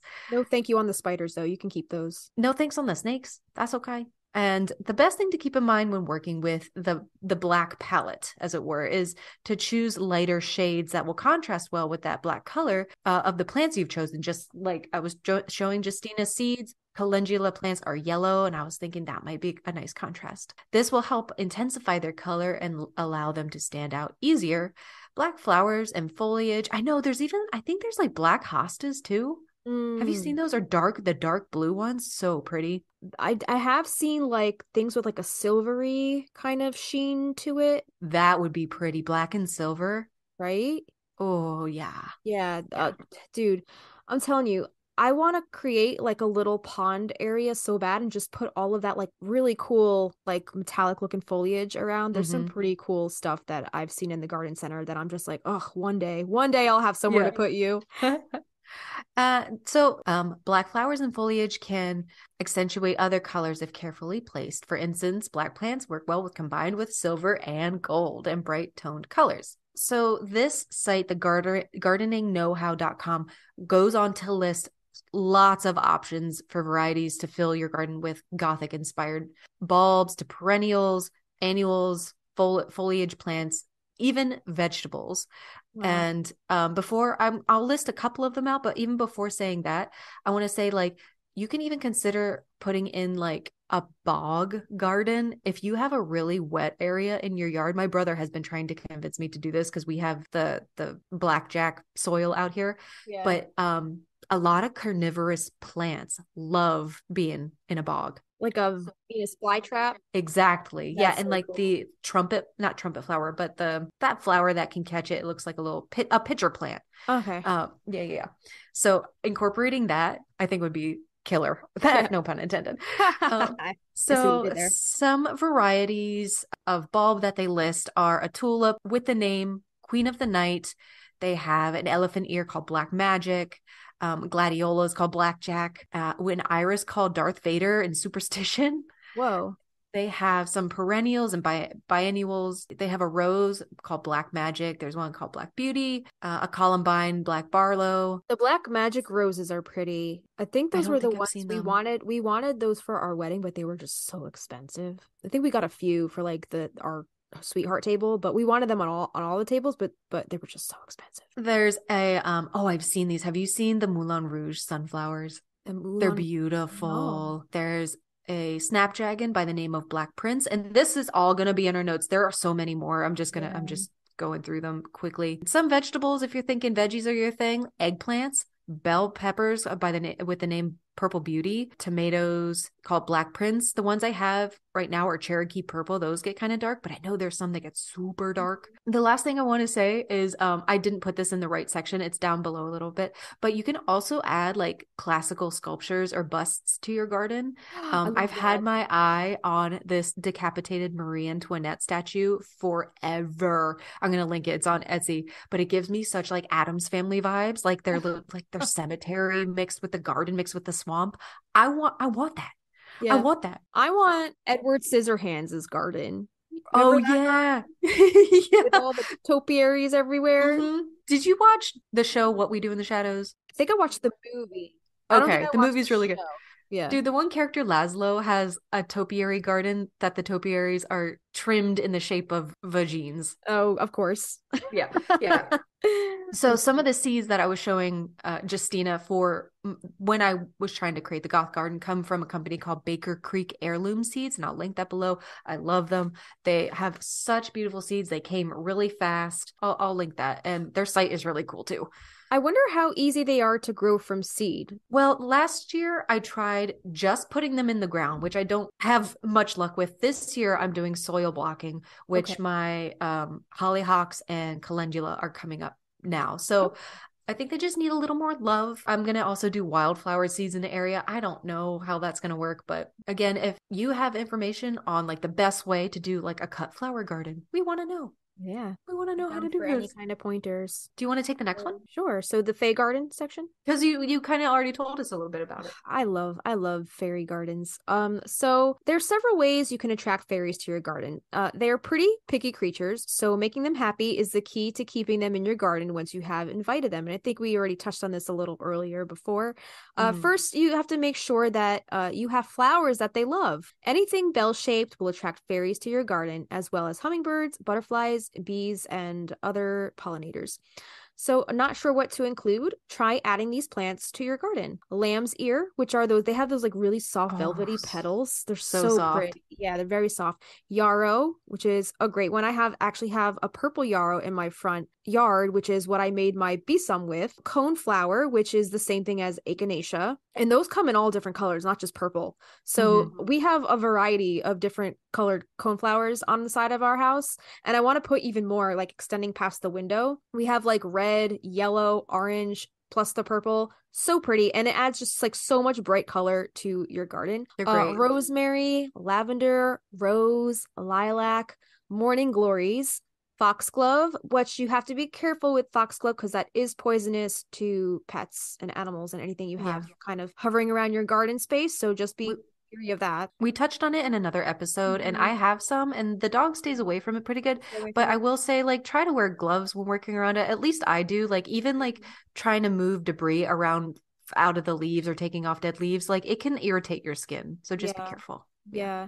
And then the last one on here is thyme. So, you know, there's a variety of different beautiful flowers as well as herbs. And like I said before, any kind of like creeping moss or like purslane. But just definitely make sure you plant those in a pot so they don't overtake your garden because those are kind of invasive. All right. So next is how to set up a fairy altar. So once you get all the flowers, then what? Like, what do you do once you have these flowers? So you can try setting up an altar specifically for the fairies and make regular offerings. You can include fairy statues, tea lights, electric fairy lights, and crystals such as quartz, rose quartz, or moonstone on a flat rock or surface in your garden. So once your altar is all set up, be sure to leave offerings on the altar or in small walnut shells, which I think any kind of like nut shells are great to leave little offerings in for fairies. I love using the acorns, and I also like get those like little crafting seashells from like the craft store. And I'll just like put little offerings in there.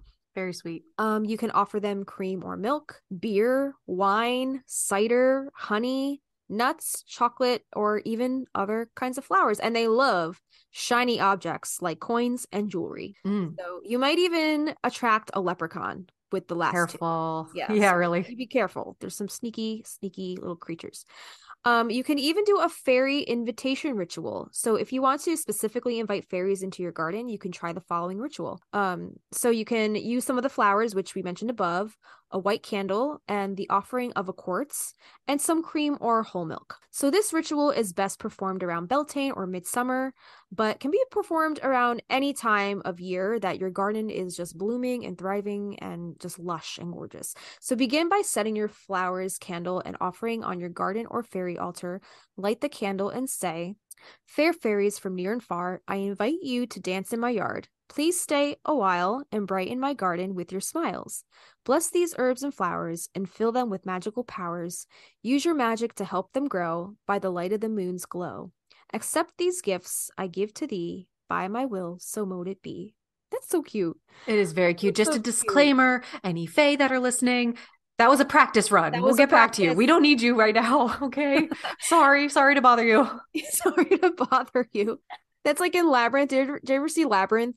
Oh, When she's ages like, ago. it's like, I wish the goblins would come and take my brother away right now. And then they come and take him away. And then she's like, oh, Oh, fuck, I yeah, fucked up. That's how the whole Yeah, shebang yeah. starts. She's like, yeah, I fucked up. I shouldn't have said that. So yeah, just letting you know, Faye, we're just, doing research right now. This isn't for real.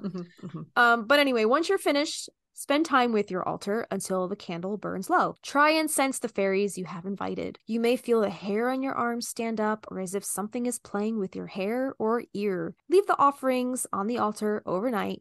Do not consume any of the food offerings you leave for the fairies. It is considered rude and disrespectful. And also, don't expect the offering to disappear. Fairies consume the astral or spiritual essence of the offering. Leave the quartz on the altar indefinitely. And this spell, as mentioned, is best performed on or around Beltane or Midsummer. The reason for this is because these are 2 times when the veil for fairies is thin, and therefore they are most likely to come out and be willing to take up residence in your garden. However, fairies can be called upon any time of year, so feel free to use it whenever you get the chance. And I just want to say real quick, so Beltane is like that in-between time. So fairies really gravitate toward those in-between times. So if you don't want to wait all year till Beltane to work with the fae, use the in-between times in your regular day, like dusk or dawn, or that's a great idea. Also the dew on a leaf, like in the early, like the dewy morning, that's considered like a fairy portal, like into a drop of dew. Shut up. Yeah. Girl, Yeah. that's crazy. Dude, You're blowing my mind right now. have a All of my whole- Brussels sprout plants right now, their leaves are like the perfect shape to catch all the water. So I'm always like tipping them over to get the water out. Yeah. I need to collect that shit. That shit's powerful. Yeah, dew is considered like the fairies love dew. Wow. And then you could use that dew to like anoint your corner altars on your property. Right. Like what? Yeah, exactly. Make sure to make use of those in-between times, not just Beltane or not just Midsummer, but the time of day is great to work with the fae as well. Yeah, it says, however, fairies can be called upon any time of year, so feel free to use it whenever you get the chance. I don't know if I said that already. So anyway, the candle helps to focus your spell and gives the fairies a light to use to guide them to your garden. Your candle will burn in this realm, and in the other world, it acts as a beacon to draw the fairies to you. But one thing that you must remember, fairies don't like to be thanked, but they love to be shown respect in the form of food and shiny objects. So Me again, too. So like we said before, milk, cream, beer, or any of the other food offerings mentioned above are fairy favorites. Including such an offering in our ritual will likely attract fairies to your garden and act as a thank you without you having to verbally thank them. You want to make sure the fairies are happy. Otherwise, they are prone to cause mischief, and the flowers are used for the same reason. You want to keep those flowers bright, attract those fairies, keep those fairies happy. They love those bright flowers with the sweet nectar. Anything that attracts pollinators will probably attract the fae. So just a word of caution. Fairies are fickle and mischievous, and upsetting them can result in problems for you and anyone who steps foot on your property. Do not use pesticides in your garden. This will scare them off and keep them from coming back. Be good to the environment and the animals. Fairies are creatures of the earth. If you disrespect her, fairies won't come to your garden, no matter how much milk and honey you offer them. You blew it. Yeah, exactly. If the fairies become unruly or you wish them to leave, tell them to. Cleanse your garden and home and tell the fairies you no longer need their assistance. If they still will not leave, try placing iron in your garden and around your home. Iron burns fairies, so it's a great deterrent. Interesting. Ooh, I don't know if I want to go to war with the fae. Yeah. But if you got to do what you got to do, I guess. Yeah. Another theme you can consider is the pollinator garden, which I think a lot of people are more used to hearing about. And this information comes from fws.gov.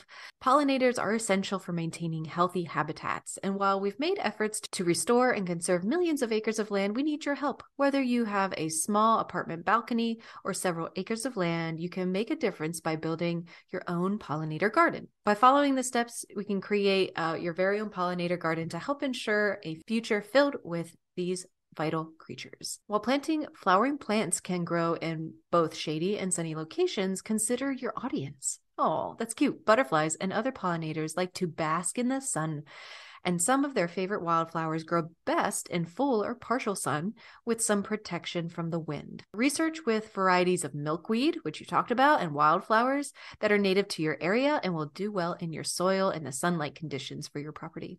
Native plants are the ideal choice because they require less maintenance and tend to be hardier. Find a nursery that specializes in native plants near you.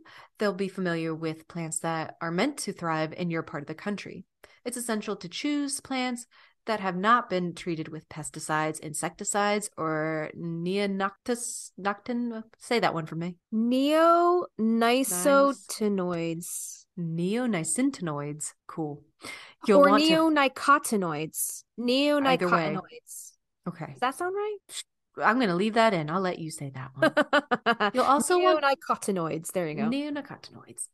You'll also want to focus on selecting perennials to ensure your plants will come back year after year and don't require a lot of maintenance. Dude, I am not for an annual. They're a waste of money to me. They're a waste of money. Same. Like, they're beautiful. Snapdragon's beautiful. Like, yeah, I want that shit to come back year after year. But anyway.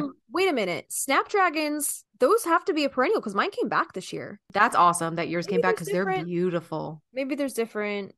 I don't know. I think mine came back full force this year, and I was like, I wasn't expecting that. That's awesome. Yeah, they're so cool. Those are the ones that when the flower dries, their little faces, they have like a little skull. Yeah. I collect those. You can collect those, and I keep them in a little jar. So I have a little jar of skulls if I need them. So fucking metal. So metal. Yeah. A lot of shade dwelling plants I've noticed are annuals because we were looking for a good perennial to put around the base of a tree we have on the side because the base of the tree was just super ugly and we just like wanted to just brighten up the space and liven it up a little bit. The only thing that I could find were pink impatiens. It was kind of a waste. No offense to the annual growers, but I think they're a waste of money. But yeah, it was a waste of money. They died out and they didn't come back. So yeah, just remember to think about more than just the summer growing season. Pollinators need nectar in the early spring and throughout the summer and even into fall.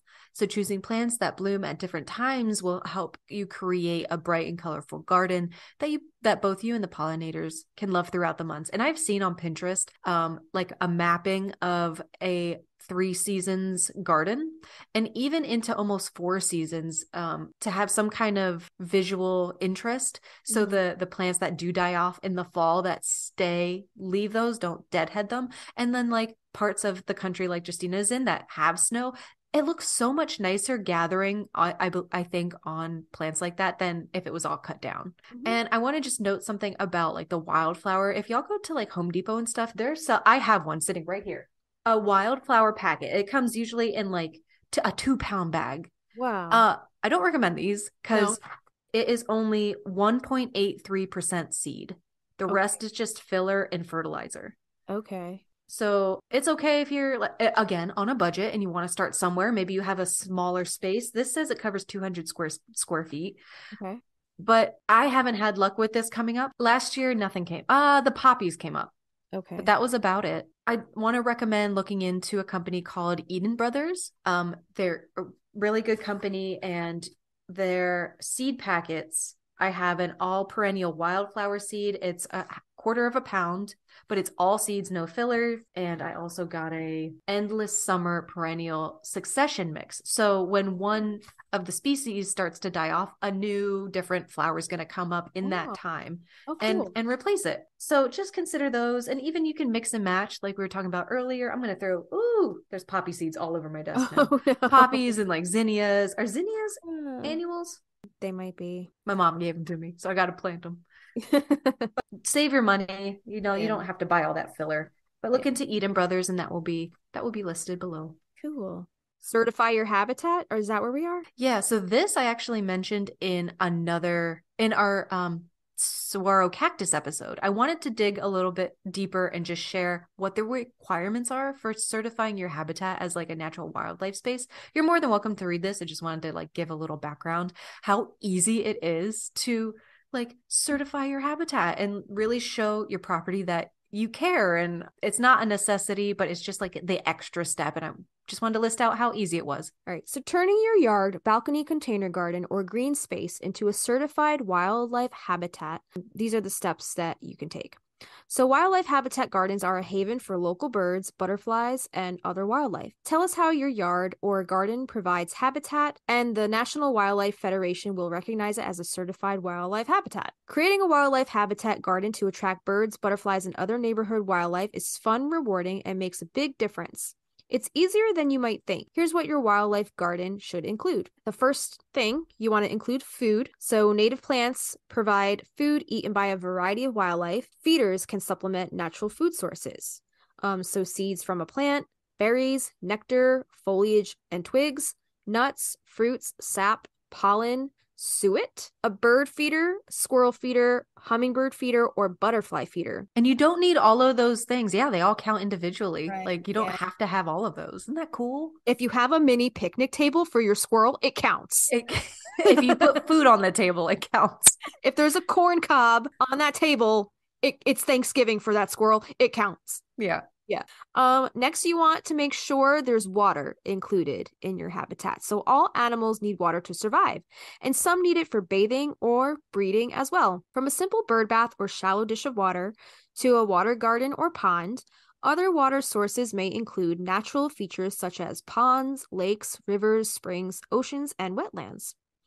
So next you need cover. Wildlife need places to take shelter from bad weather and places to hide from predators or hunt for prey. So for example, shrubs, thickets, and brush, any piles of those provide great hiding places within their bushy leaves and thorns. Also, you need a place where any kind of wildlife can raise their young. So wildlife need resources to reproduce and to protect and nourish their young. Mature trees, meadow or prairie, nesting box, wetland, cave, host plants for caterpillars, dead trees or snags, dense shrubs or a thicket, water garden or ponds, or burrows for baby bunnies, right? Yeah. A couple years ago, I think it was around that pandemic summer, we had a baby deer. We kept finding like sleeping around our property. The mama would leave it while it went and foraged throughout the day. And she would come back for it at dusk, and they would just like walk off into the sunset together every night for like a whole summer. God dang. It was adorable. And we found it like sleeping. Like one day we got home, probably from the garden center, and we were, walking in the house, and it was right next to the front steps. I didn't even see it. It was just sleeping there. It And felt safe with you. Yeah. She felt safe leaving it there with us. And it was actually under our azalea bush, which had just bloomed at the time. So we named it Baby Azalea. All summer, oh my God. that baby deer's name was Azalea. Yeah, Iggy Azalea. Cute, so cute. Cool. But one thing I want to say, if you find a baby deer sleeping around your property, don't disturb it. Don't try to move it. Don't try to rescue it. The mama's just leaving it there so it can go forage for the day, and then it'll come back for it later at night. And then the last thing is just practicing sustainability. Maintain your yard or garden in natural ways to ensure soil, air, and water stay healthy and clean. And that's all you got to do to qualify as a certified wildlife habitat. Isn't that amazing? So when you do all those things and you go to this website, you have to register to be considered a wildlife habitat? I believe you have to apply. Okay. And I don't know the process. I know that where I work has like some walking trails, but they're certified. And I was like, what is this? So I looked into it, and I was like, that's all you need? Like, that's all you need. You get like a little plaque. You put a little plaque out there, but yeah. I think we're probably short of a pond or water. We need some of that, and then maybe we Girl, get yourself a bird bath. Yeah. Simple bird bath or shallow dish of water. Yeah. I wanted one of those like running fountains out there. Those are cool. Sounds so pretty and relaxed. Those are cool. Right? Yeah. All right. So we're going to move on to gardening by the moon. And this is always something that I was so fascinated by. I just feel such a connection to the moon. I don't know what it is, but I guess maybe because I'm a Cancer moon, I'm just like into that whole. You're a Capricorn. I'm Cancer. A Cancer. All right. Yeah. So Kristina, tell us a little bit. Oh, you have a Book of Shadows page about this, right? That you want to talk about? I do. Well, I'll just mention that I did a Book of Shadows page on gardening by the moon. I don't know what my sources were at the time. This was one of my very first pages. So I'll link the video to the YouTube video where I'm doing it. And you can kind of see what I put in there. If I can scan it in, I'll give that to the patrons. But yeah, I just wanted to mention that I had done this a long time ago. But girl, I am so in bed when it is dark that gardening by the moon has never been on my radar, but it is interesting. So when you say garden by the moon, you actually legit mean gardening under the moonlight. Yes. Okay. I took it as not necessarily gardening under the moonlight, like at nighttime, but using the phases and I guess the time of year in which that moon is. Like, for example, like we were talking about before, like the pink moon of April is like the phlox moon, like like gardening like that. You know what? I might be a dum-dum, but I've always thought of it as gardening by the moon, like gardening at night. Yeah. Wait. So am I right or are you right? I feel like you might be right, like just by moon cycle. Right. Right. But I mean, that sounds cool too. Like, I also have on the opposite page of incorporating the different zodiac, like the different moon signs within the zodiac, what they are good for. So I'll scan it in. Don't judge. It was a long time ago. It's all good. Yeah. Gardening with the moon cycles in mind is a great way to align your garden practice with the natural rhythms of the moon. And here are some ways you can do so. So, number 1, planting. Planting during a new moon or waxing moon is thought to be a good time to sow your seeds, as the moon's energy is increasing and can increase the growth. Planting during the full moon or waning moon is thought to be a good time for transplanting, pruning, and harvesting, as the moon's energy is decreasing and can encourage root growth. Oh, I like that. Yeah. Cool. Number 2 is fertilizing. So fertilizing during the full moon or waxing moon is thought to be a good time to provide nutrients to the plants, as the moon's energy is increasing and can encourage absorption. Fertilizing during the new moon or waning moon is thought to be a good time to avoid the fertilizing, as the moon's energy is decreasing and can encourage the release of those nutrients from the soil. Number 3 is pest control. All right. So during the full moon or waxing moon, pests can be more active, so it's best to avoid applying pesticides or insecticides during that time. Number 4 is all about harvesting. Harvesting during the full moon or waning moon is thought to be a good time with that energy decreasing. It can encourage root growth and the storage of those nutrients. Harvesting during the new moon or waxing moon is thought to be a good time to avoid that harvesting, as the moon's energy is increasing and can encourage growth rather than storage. So just remember, gardening with the moon cycles is a way to work with the natural rhythms of the moon and align your gardening practices with the energy of the earth. Use your intention and observation skills to determine the best times to plant, fertilize, pest control, and harvest in your own gardens. And this is where I wanted to mention that. Did you mention this already? Moon Gardener's Almanac? I mentioned the Farmer's Almanac, and there's also the Witch's Almanac, but is the Moon Gardener's Almanac different? I think it is a little different. So this is going to be in our notes, but this is by Teresa Tredula. I don't know if they came out with one as of this year. The most recent one is 2020, but I thought that was really interesting. That was like one of the only moon gardening almanacs that I saw online. So that will be linked below. So if I want to work with a deity, say I work with somebody, who can I look to as far as farming and gardening? All right. So many ancient cultures and religions have deities associated with farming, agriculture, and gardening. So here are some examples. The first one is Demeter. So in Greek mythology, Demeter was the goddess of agriculture, fertility, and harvest. She was responsible for growth of crops and the seasons. And wasn't Demeter the mother of Persephone? Yes, ma'am. Yeah. So the goddess of the underworld. So the second one is Ceres. In Roman mythology, Ceres was the goddess of agriculture, grain, crops, and fertility. She was often associated with the harvest and the cycle of growth and renewal. Then we have Freya. In Norse mythology, Freya was the goddess of love, fertility, and crops. She was associated with the harvest and was said to have taught humans the art of agriculture. Then we have Shennong. In Chinese mythology, Shennong was the god of agriculture and medicine. He was said to have taught humans how to cultivate crops and was associated with the invention of the plow. Didn't we talk about Shennong in the tea episode? Okay, yes, we did. He comes up, if you just type in his name, it comes up underneath farmer. He discovered tea, right? Yes. So I guess maybe he's kind of like a Buddha in their eyes, like he's some kind of enlightened deity, maybe. Was he the one that discovered the Camellia sinensis? Because he fell asleep and it went in his cup, hot tea in the sun started boiling. That's right. Dude, you're excited. Did you see my face? I was like, yeah. I know that name. See, we're learning shit. It does help that it was back to back, and we're retaining. did this. Not only are we learning things, we're retaining it, which is the most important thing, right?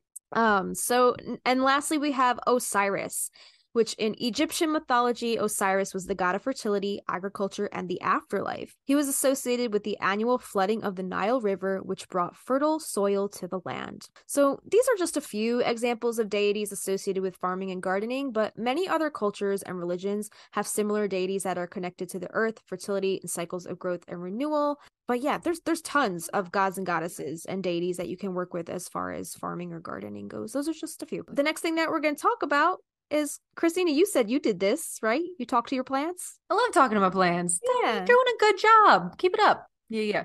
So the idea of that talking to your plants can improve their growth and health has been around for decades, but the scientific evidence supporting this is kind of mixed. So on one hand, studies have shown that plants can respond to the sound and vibrations in their environment. For example, researchers have found that exposing plants to certain types of music or sound waves can increase their growth rate and improve their resistance to disease. Additionally, talking to plants can provide a beneficial source of carbon dioxide, which is a key component in their photosynthesis, the process by which plants produce energy from sunlight. When we exhale, we release carbon dioxide, which the plants then absorb and use for the photosynthesis. However, other studies have found that the positive effects of talking to plants may be simply due to the increased attention and care that the plants receive from the caretaker. When plants are talked to, they may receive more constant watering and fertilization. Like if you're talking to your plant, you'll probably notice that maybe it's kind of dry. You're like, oh, well, maybe I'll take care of that. Overall, the science behind talking to the plants is still somewhat uncertain. So while it may not be necessary to talk to your plants in order to help them grow, it certainly can't hurt to provide them with some extra care and attention.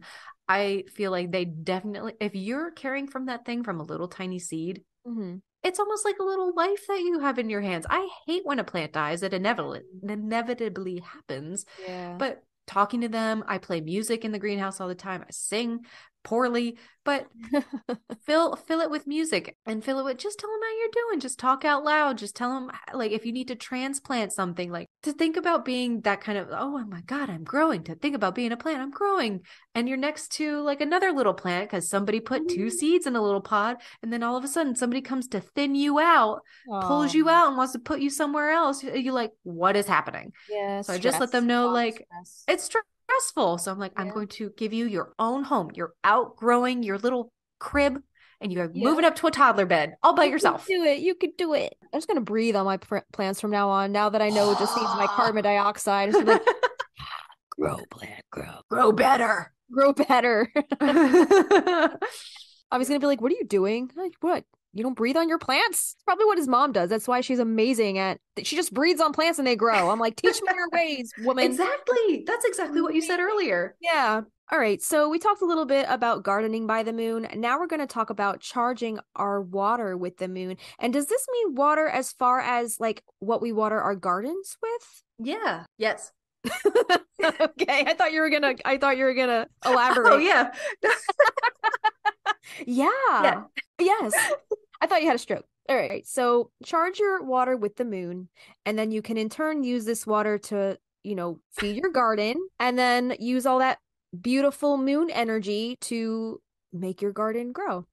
So you can charge your water with the moonlight. This is a common practice in many spiritual and magical traditions.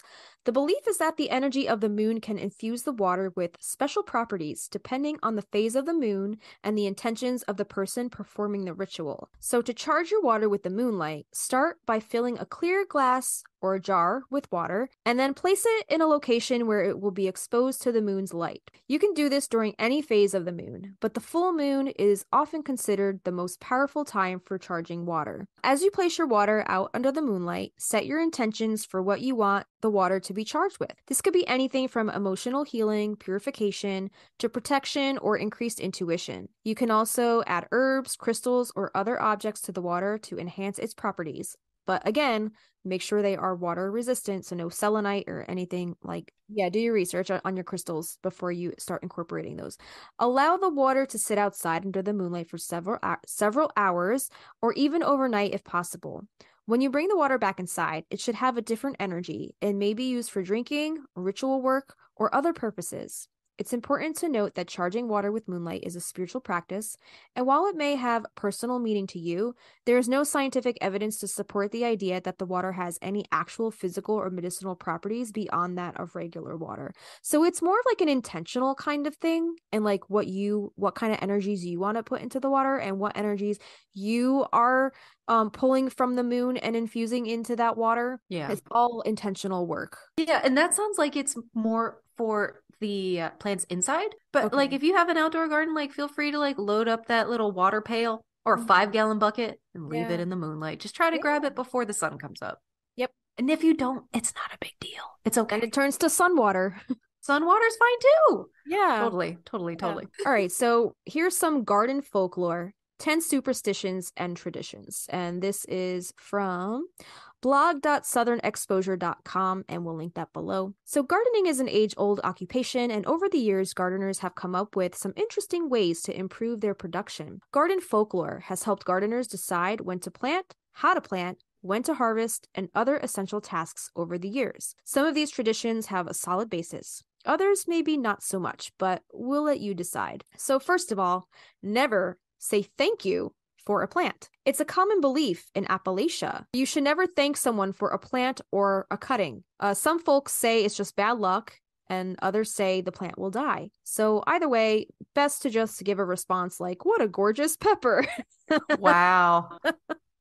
Like, how about that? Look at that. I'm going to put that right here. Yeah, but look at you. Yeah. A foxglove, which we talked about a little bit before, is often associated with fairies or witches. People once believed that foxgloves were associated with fairies.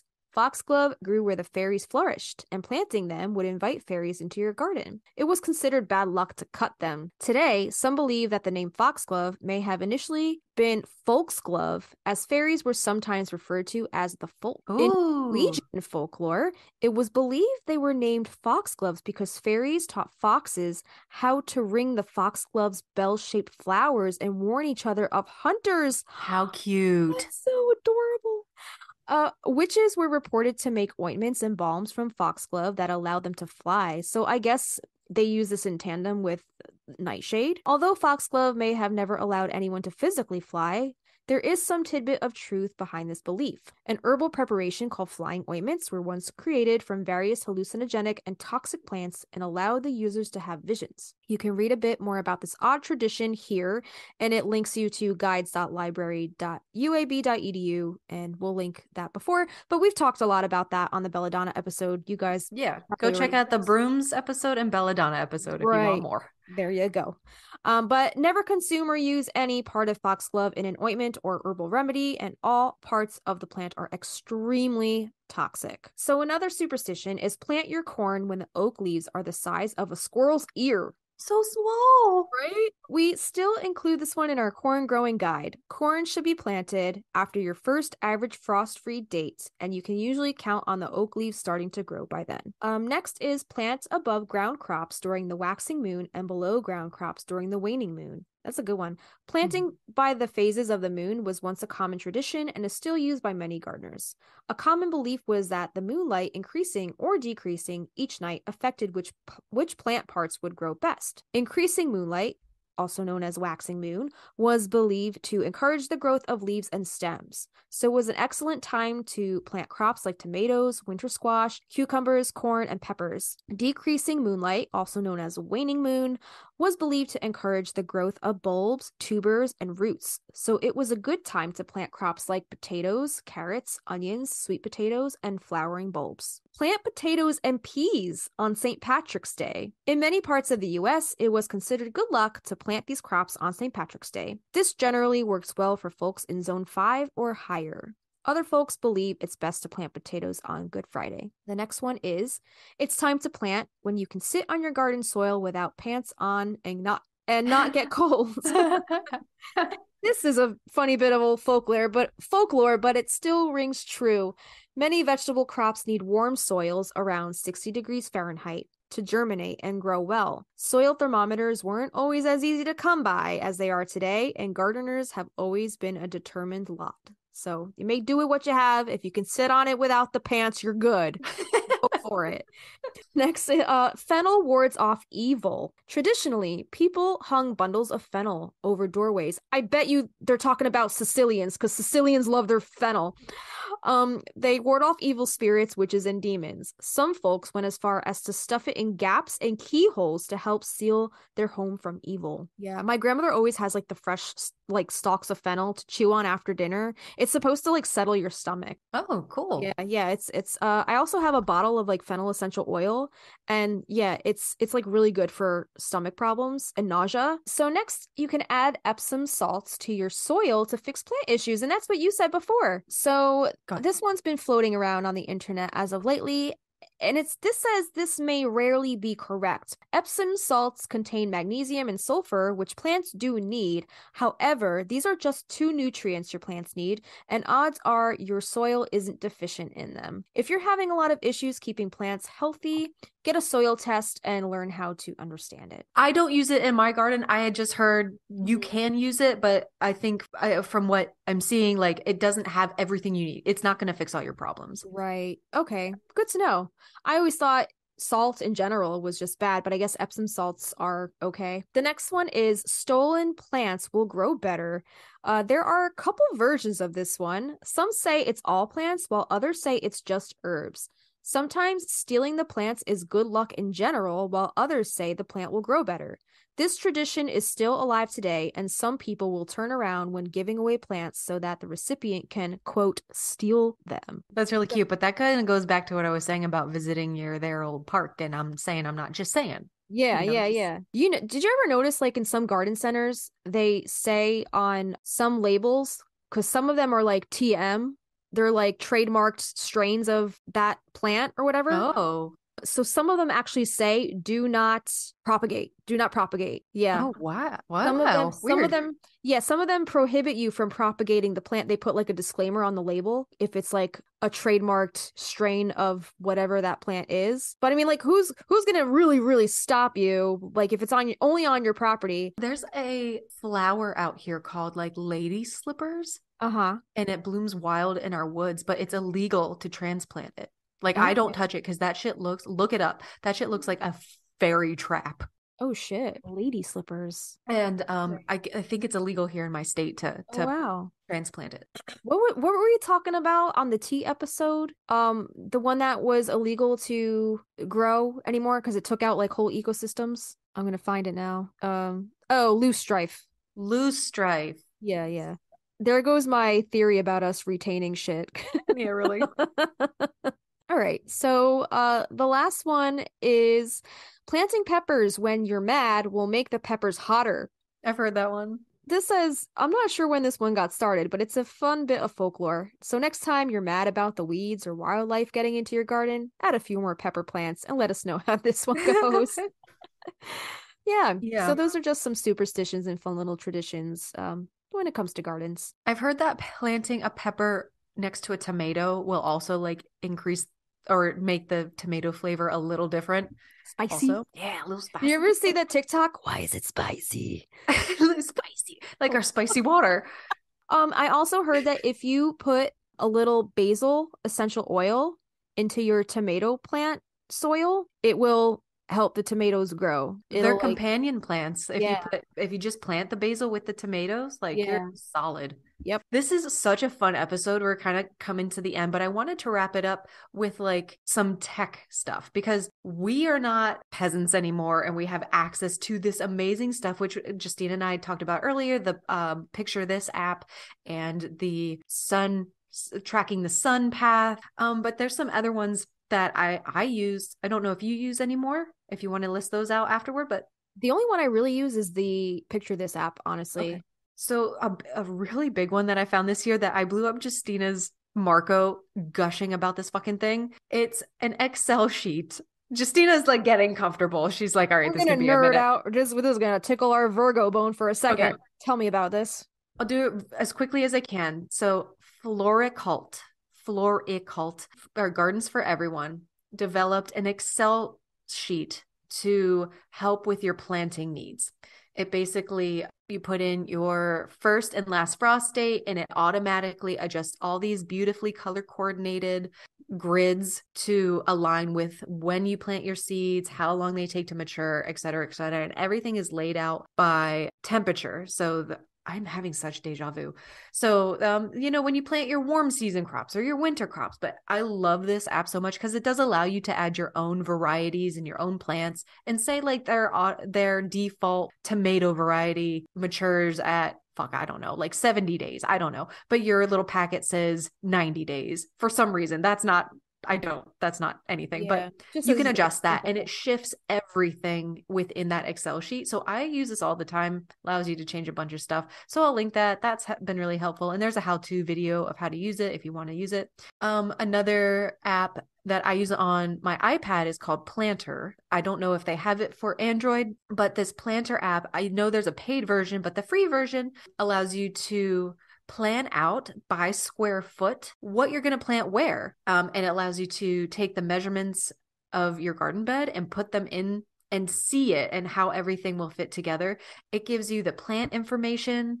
It gives you also a little bit like that Excel sheet of when to plant, but it also gives you companion plants that like we just talked about, the tomato and the basil like being together. Also the combative plant stuff you want to stay away from, as well as like pests and other disease problems. So that has been really cool. I really like the graphics. They have cute little freaking check it out. Check it out. I want you to check it out, Justina, because it's really cute.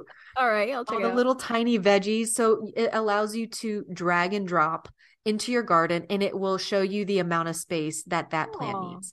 That's so cute. Another app I use on my iPad is called Home Outside. And this is more for like designing your landscaping and kind of plotting out where you want your gardens to be. It allows you to, if you want to draw it from scratch, cool. But they have a bunch of pre-made little, almost like a Canva, like the image of like a garden bed that you can throw in. So this one I like using for landscaping. The sun positions and paths we talked about. This next one I just started using because I don't look at the weather all the time. And for my greenhouse, I need to know if it's going to freeze or, if it's going to be warm during the day. So this next app is called If This Then That. And it's an automated system that lets your apps work together. This app I use to let me know if the following day is going to be freezing. It will give me a reminder. It'll check the weather. If it sees that it's going to be below 32, it sends me a notification to go close my greenhouse. Oh. And you can I have it also send me a reminder to like drink water every like hour and a half. But anyway, I really like this one. Oh. And I used to use my Google Home to turn my heater on and off, but then it blew the circuit. So I don't use the Google Home to turn the Wi-Fi outlet on and off anymore. Yeah. We talked about the Picture This app and Google Lens. So for those of you who like the idea of doing this outdoor life, but don't really want to do the outdoor life for some reason, there's something for you too. Like those video gamers out there. I've just come across this on TikTok. It's a game that's going to be coming out on Steam. I think you can add it to wish lists already, but it's by Yaldi Games called Wholesome Out and About.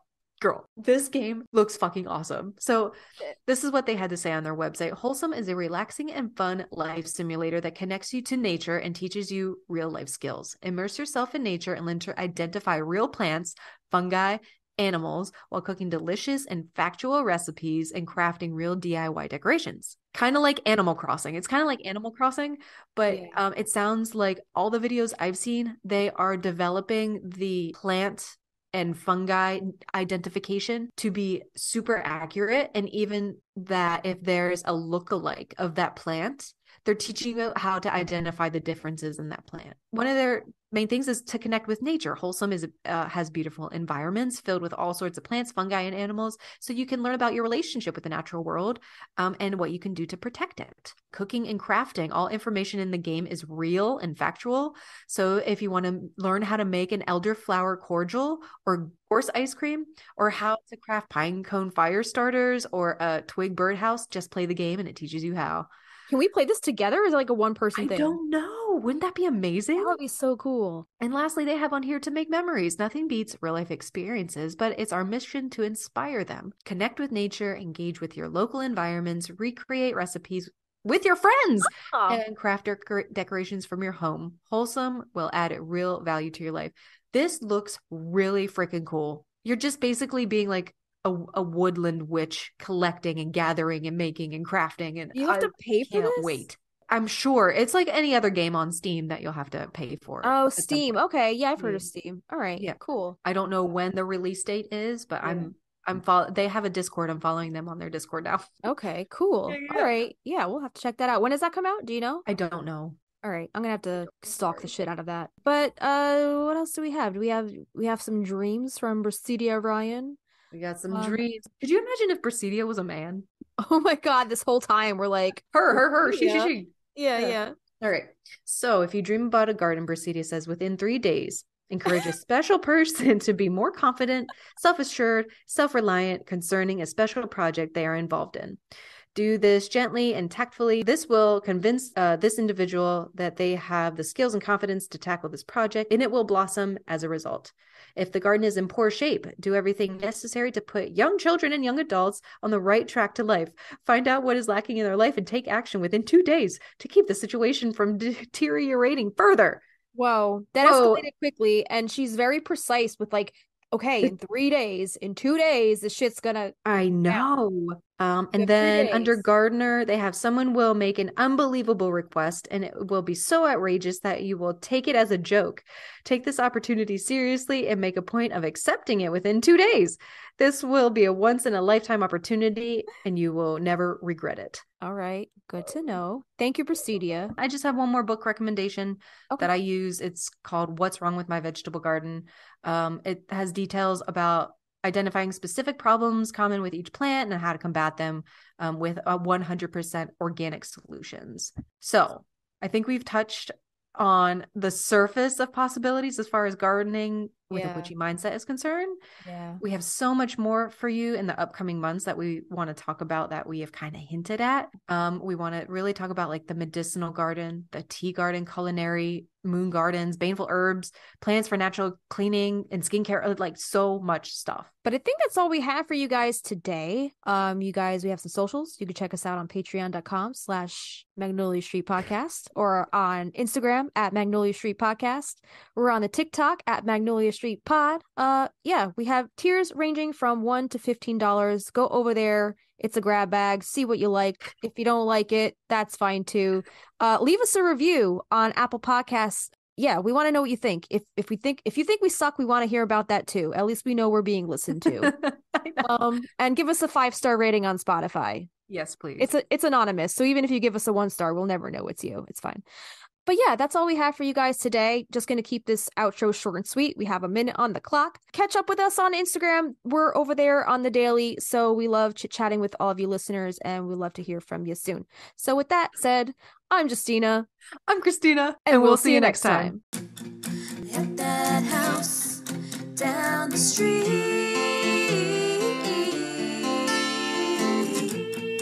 At that house on Magnolia Street. Would you go down to Magnolia Street where there was still